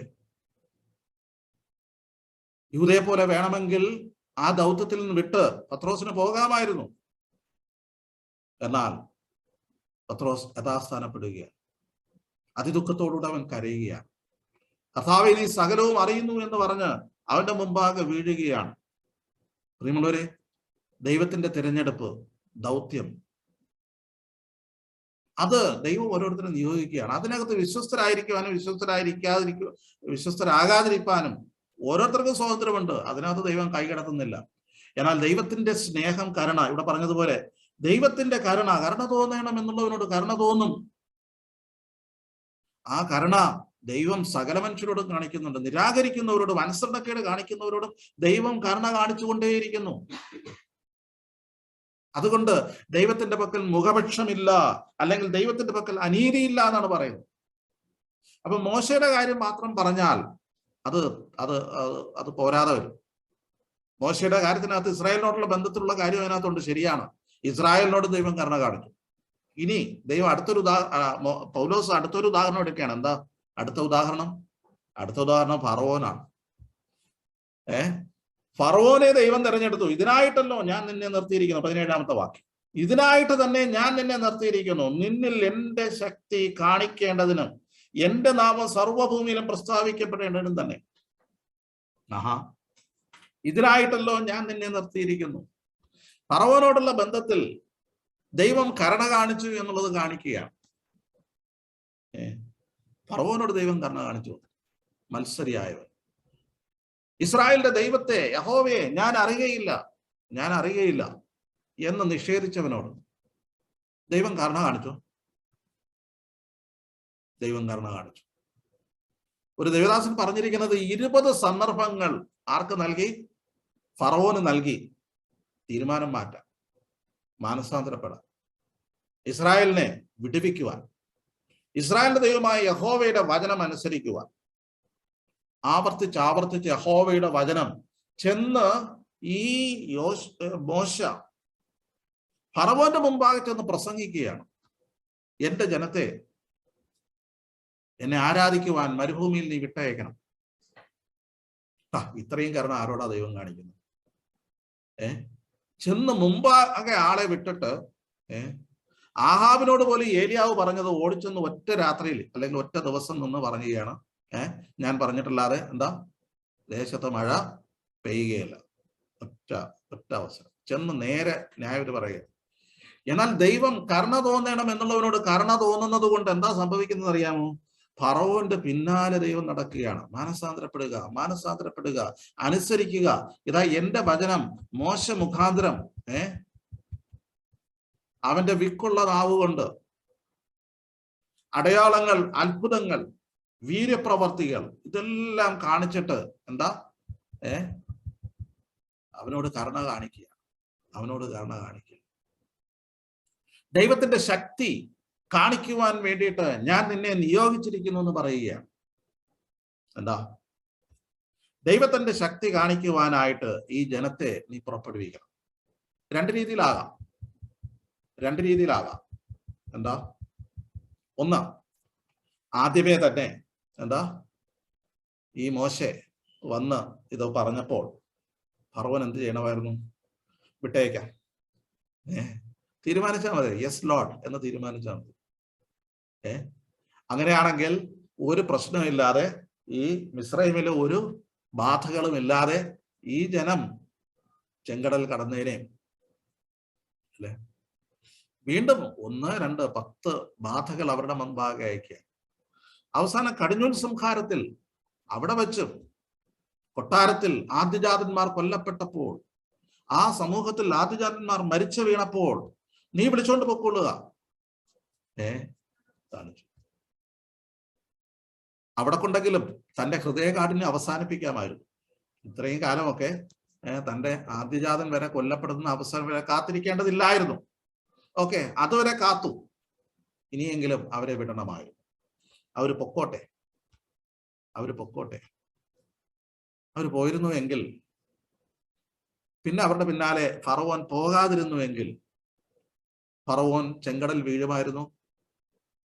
ഫറവോനും സൈന്യവും ചെങ്കടലിൽ വീഴുമായിരുന്നു? ഇല്ല, ഒരിക്കലില്ല. നോക്കണേ, തന്റെ വചനത്തെ നിരാകരിക്കുന്ന ഫറവോനോട് പോലും ആവർത്തിച്ച് അവന്റെ മുമ്പാകെ ആളെ അയച്ച് വീണ്ടും ഞാൻ അറിയുന്നില്ല എന്ന് പറഞ്ഞാലും ഈ യഹോവയായ ദൈവം പറഞ്ഞുകൊണ്ടിരിക്കുക. കരുണ കാണിക്കുന്ന ദൈവം കരുണ തോന്നണമെന്നുള്ളവരോട് കരുണ തോന്നുകയാണ്. ഇനി എന്ത് ന്യായം പറയാനാണ്? ദൈവത്തിന്റെ പക്കൽ അനീതിയുണ്ടോ? ഫറവോനെ ചെങ്കടലിൽ തള്ളിയിട്ടതിന് ദൈവം അനീതി ചെയ്തവനാണോ? ഫറവോൻ വിശ്വസിക്കാതിരുന്നത് ദൈവത്തിന്റെ കുഴപ്പമാണോ? അവനെ തിരഞ്ഞെടുക്കാത്തതിന്റെ കുഴപ്പമാണോ? അവൻ ഇസ്രായേലിന്റെ ഭാഗമാകാത്തതിന്റെ കുഴപ്പമാണോ? ഇല്ല. ദൈവത്തിന്റെ വചനം അവന്റെ മുമ്പാകെ ആവർത്തിച്ച് പ്രഘോഷിച്ചിട്ടും അതിന് കീഴ്പ്പെടുവാൻ ഫറവോന് സാധിക്കാത്തത് കൊണ്ട് അവൻ എന്ത് ചെയ്തു? അവൻ കഠിനനായി തീർന്നു. ഇവിടെ നാം വായിക്കുന്നുണ്ട്, എനിക്ക് മനസ്സുള്ളവനോട് കരുണ തോന്നുന്നു, തനിക്ക് മനസ്സുള്ളവരെ അവൻ കഠിനനാക്കുന്നു. ഈ വാക്യമൊക്കെ എടുത്തിട്ടാണ് എന്താ പറയുന്നത്, ദൈവം ചിലരെ നരകത്തിന് വേണ്ടി മുൻ നിർണയിച്ചിരിക്കുകയാണ്. അവരുടെ ഹൃദയം കല്ലുപോലെ ആക്കി വെച്ച് അവരിനി എത്ര മാനസാന്തരപ്പെട്ടു എന്ന് പറഞ്ഞാലും എത്ര വിശ്വസിച്ചു എന്ന് പറഞ്ഞാലും അവർ മുൻ നിർണയിക്കപ്പെട്ടവരാകാത്തത് കൊണ്ട് അവർ തിരഞ്ഞെടുക്കപ്പെട്ടവരാകാത്തത് കൊണ്ട് അവർ നരകത്തിൽ പോകും. ഇറസിസ്റ്റബിൾ ഗ്രേസ് എന്ന് പറയുന്നതിനോടൊപ്പം തന്നെ അതായത് ദൈവത്തിന്റെ കൃപയെ ഒരാൾക്ക് തടയപ്പെടാൻ പറ്റില്ല. അതായത് രക്ഷിക്കപ്പെടണമെന്ന് ദൈവം മുൻപ് നിശ്ചയിച്ചിട്ടുണ്ടെങ്കിൽ അവർ രക്ഷിക്കപ്പെട്ടിരിക്കും. അവർ വിശ്വസിച്ചില്ലെങ്കിൽ അവരെ കൊണ്ട് വിശ്വസിപ്പിക്കും. ഇല്ല, അവർ വിശ്വസിച്ചില്ലെങ്കിലും അവർ രക്ഷയുടെ ഭാഗമായിട്ട് തീരും. ഇതിന്റെ മറുവശമുണ്ട്. മറുവശം എന്താ? ഒരു വ്യക്തിയെ ദൈവം പണ്ടേ നിർണയിച്ചിരിക്കുകയാണ്, എന്താ, കഠിനമാക്കുവാൻ വേണ്ടി, ശിക്ഷയ്ക്ക് വേണ്ടി, നരകത്തിന് വേണ്ടി വച്ചിരിക്കുകയാണ്. യേശു കർത്താവ് ക്രൂശിൽ ഭരിച്ചിരിക്കുന്നു. എനിക്ക് രക്ഷിക്കപ്പെടണം, എനിക്ക് വിശ്വസിക്കണം, കർത്താവെ നീയാണ് സത്യദൈവം, നീയാണ് പാപത്തിന് പരിഹാരം വരുത്തുന്ന ദൈവം, എനിക്ക് ആവശ്യമാണ് എന്ന് പറഞ്ഞാൽ കർത്താവ് ദൈവത്തിന്റെ പിന്നാലെ നടന്നാൽ പോലും അവന് രക്ഷിക്കപ്പെടാൻ പറ്റില്ല എന്ന് കാൽവിനിസ്റ്റുകൾ പഠിപ്പിക്കുന്നു. ചിലരെ നരകത്തിന് വേണ്ടി മുൻ നിർണയിച്ച് വച്ചിരിക്കുന്നു എന്നാണ് അവർ പഠിപ്പിക്കുന്നത്. ഇവിടെ ഫറവോന്റെ ഉദാഹരണം എടുത്തിട്ട് എന്ത് ന്യായം പറയുവാനുണ്ട്? ഫറവോൻ ചെങ്കടലിൽ വീഴുവാനായിട്ട് നിയോഗിക്കപ്പെട്ടതുകൊണ്ട് വീണതൊന്നുമല്ല. പിന്നെയോ അവൻ ആവർത്തിച്ച് അവനോട് കരുണ കാണിച്ച് അവന്റെ മുമ്പാകെ അവസരങ്ങളെ നൽകിയിട്ടും 20 പ്രാവശ്യം അവസരം നൽകിയിട്ടും അവൻ മത്സരിച്ച് അവന്റെ ഹൃദയം കഠിനപ്പെട്ടു. ഇവിടെ ദൈവം കഠിനനാക്കുന്നു എന്ന് പറയുന്നു. അങ്ങനെ എഴുതിയിട്ടുണ്ട്. ദൈവം ഫറവോന്റെ ഹൃദയത്തെ കഠിനമാക്കി. പക്ഷേ ദൈവം ഇറങ്ങി വന്ന് കഠിനമാക്കുന്നതല്ല. പിന്നെയോ ദൈവത്തിന്റെ വചനം കേട്ടിട്ട് അനുസരിക്കാതെ വന്നാൽ ഓട്ടോമാറ്റിക്കായിട്ട് സംഭവിക്കുന്ന ഒരു കാര്യമാണ് കഠിനപ്പെടുക. ശ്രദ്ധിച്ചോളൂ, ഇത് ദൈവമക്കൾക്കും സംഭവിക്കാൻ സാധ്യതയുള്ള ഒരു കാര്യമാണ്. എന്താ? ദൈവവചനം ആവർത്തിച്ച് കേട്ടിട്ട് അനുസരിക്കാനായിട്ട് മനസ്സില്ല എങ്കിൽ നാച്ചുറലി സംഭവിക്കുന്ന ഒരു കാര്യമാണ് കഠിനപ്പെടുക. ഫറവോന്റെ ഹൃദയം പിടിച്ച് കല്ലുപോലെ ആക്കിയതല്ല. പിന്നെയോ ഫറവോൻ ദൈവത്തിന്റെ വചനം ആലോചന നിരാകരിച്ചത് കൊണ്ട് അവൻ എന്ത് ചെയ്യുകയാണ്? അവന്റെ ഹൃദയം കഠിനപ്പെട്ടിരിക്കുകയാണ്. അവന്റെ ഹൃദയത്തിന് ഒരു മാനസാന്തരം ഉണ്ടാകുന്നില്ല, അനുസരിക്കാൻ തോന്നുന്നില്ല. ആവർത്തിച്ച് വീണ്ടും വീണ്ടും അത് മുന്നറിയിപ്പ് കിട്ടിയിട്ടും അതിനെ തട്ടിമാറ്റി മുന്നോട്ട് പോവുകയാണ്. ഓക്കെ, അതുകൊണ്ട് എന്താ?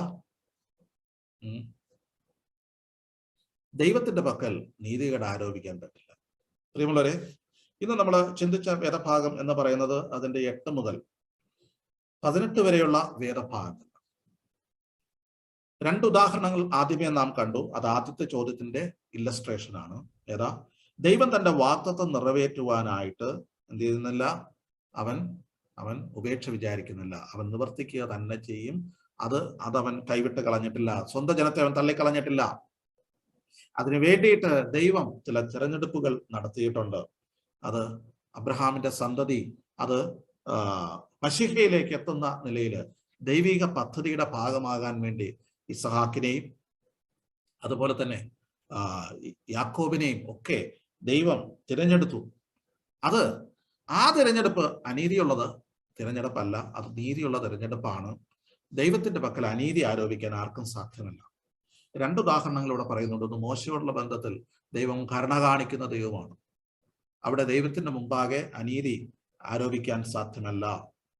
2, ഫറവോനോട് പോലും കരുണ കാണിക്കുന്ന ഒരു ദൈവം, അവന്റെ ഹൃദയം കഠിനമായതിന്റെ ഉത്തരവാദിത്വം ദൈവത്തിനല്ല, പിന്നെയോ ആർക്കാണ്? അവൻ വചനത്തെ നിരാകരിച്ചത് കൊണ്ട്, അവന് ലഭിച്ച സുവർണ അവസരങ്ങളെ അവൻ നിഷേധിച്ചത് കൊണ്ട് അവന് സംഭവിച്ച കാര്യമാണ്. ഇതാണ് ഈ 9-ാം അധ്യായത്തിൽ വിശദമാക്കിയിരിക്കുന്നത്. ഈ ഭാഗത്തൊന്നും ദൈവം ചിലരെ രക്ഷയ്ക്ക് വേണ്ടി തിരഞ്ഞെടുത്തു എന്നും ദൈവം ചിലരെ പണ്ടേ നരകത്തിന് വേണ്ടി നിയമിച്ചിരിക്കുന്നുവെന്നും അവർക്ക് ആ നിലയിലേ പോകാൻ പറ്റുകയുള്ളൂ എന്നും ഒരാശയം ഈ ഭാഗത്തിൽ ലഭിക്കുന്നില്ല. ദൈവം എല്ലാവർക്കും വിശ്വസിക്കാനുള്ള അവകാശം നൽകുന്നുണ്ട്. ദൈവം ആരെങ്കിലും തിരഞ്ഞെടുത്തതുകൊണ്ട് മറ്റൊരാൾക്ക് എന്തെങ്കിലും കാര്യം നിഷേധിക്കുന്നില്ല. സ്വർഗമോ നരകമോ അല്ലെങ്കിൽ രക്ഷയോ അവർക്ക് നിഷേധിക്കുന്നില്ല. എല്ലാവർക്കും അവസരങ്ങളെ നൽകുന്നവനാണ്. മാത്രമല്ല, അവൻ അവസരങ്ങൾ നൽകുന്നു മാത്രമല്ല, ദീർഘക്ഷമയോടുകൂടെ കരുണയോടുകൂടെ അവനെ കാണിക്കുകയാണ്. ദൈവത്തിന്റെ ശക്തി ജനത്തിന്റെ മുമ്പാകെ സർവഭൂമിയിലും പ്രസ്താവിക്കേണ്ടതിന് ദൈവം ആഗ്രഹിക്കുന്നു. അതിനു വേണ്ടിയിട്ട് ദൈവം നമ്മെ ഉപയോഗിക്കാം. നാം വിധേയപ്പെട്ടില്ല എങ്കിൽ ദൈവം മറ്റുള്ളവരെ ഉപയോഗിക്കും. അതിന് സംശയമൊന്നും ഇല്ല തന്നെ. ഇനി ദൈവത്തിന്റെ പദ്ധതിയിൽ നാം വിശ്വാസത്തോടെ സഹകരിച്ചില്ല എങ്കിൽ അത് നമ്മുടെ തന്നെ ഉത്തരവാദിത്വമാണ്. ഹ്യൂമൻ റെസ്പോൺസിബിലിറ്റി അത് മനുഷ്യന്റെ മേൽ തന്നെയാണ്.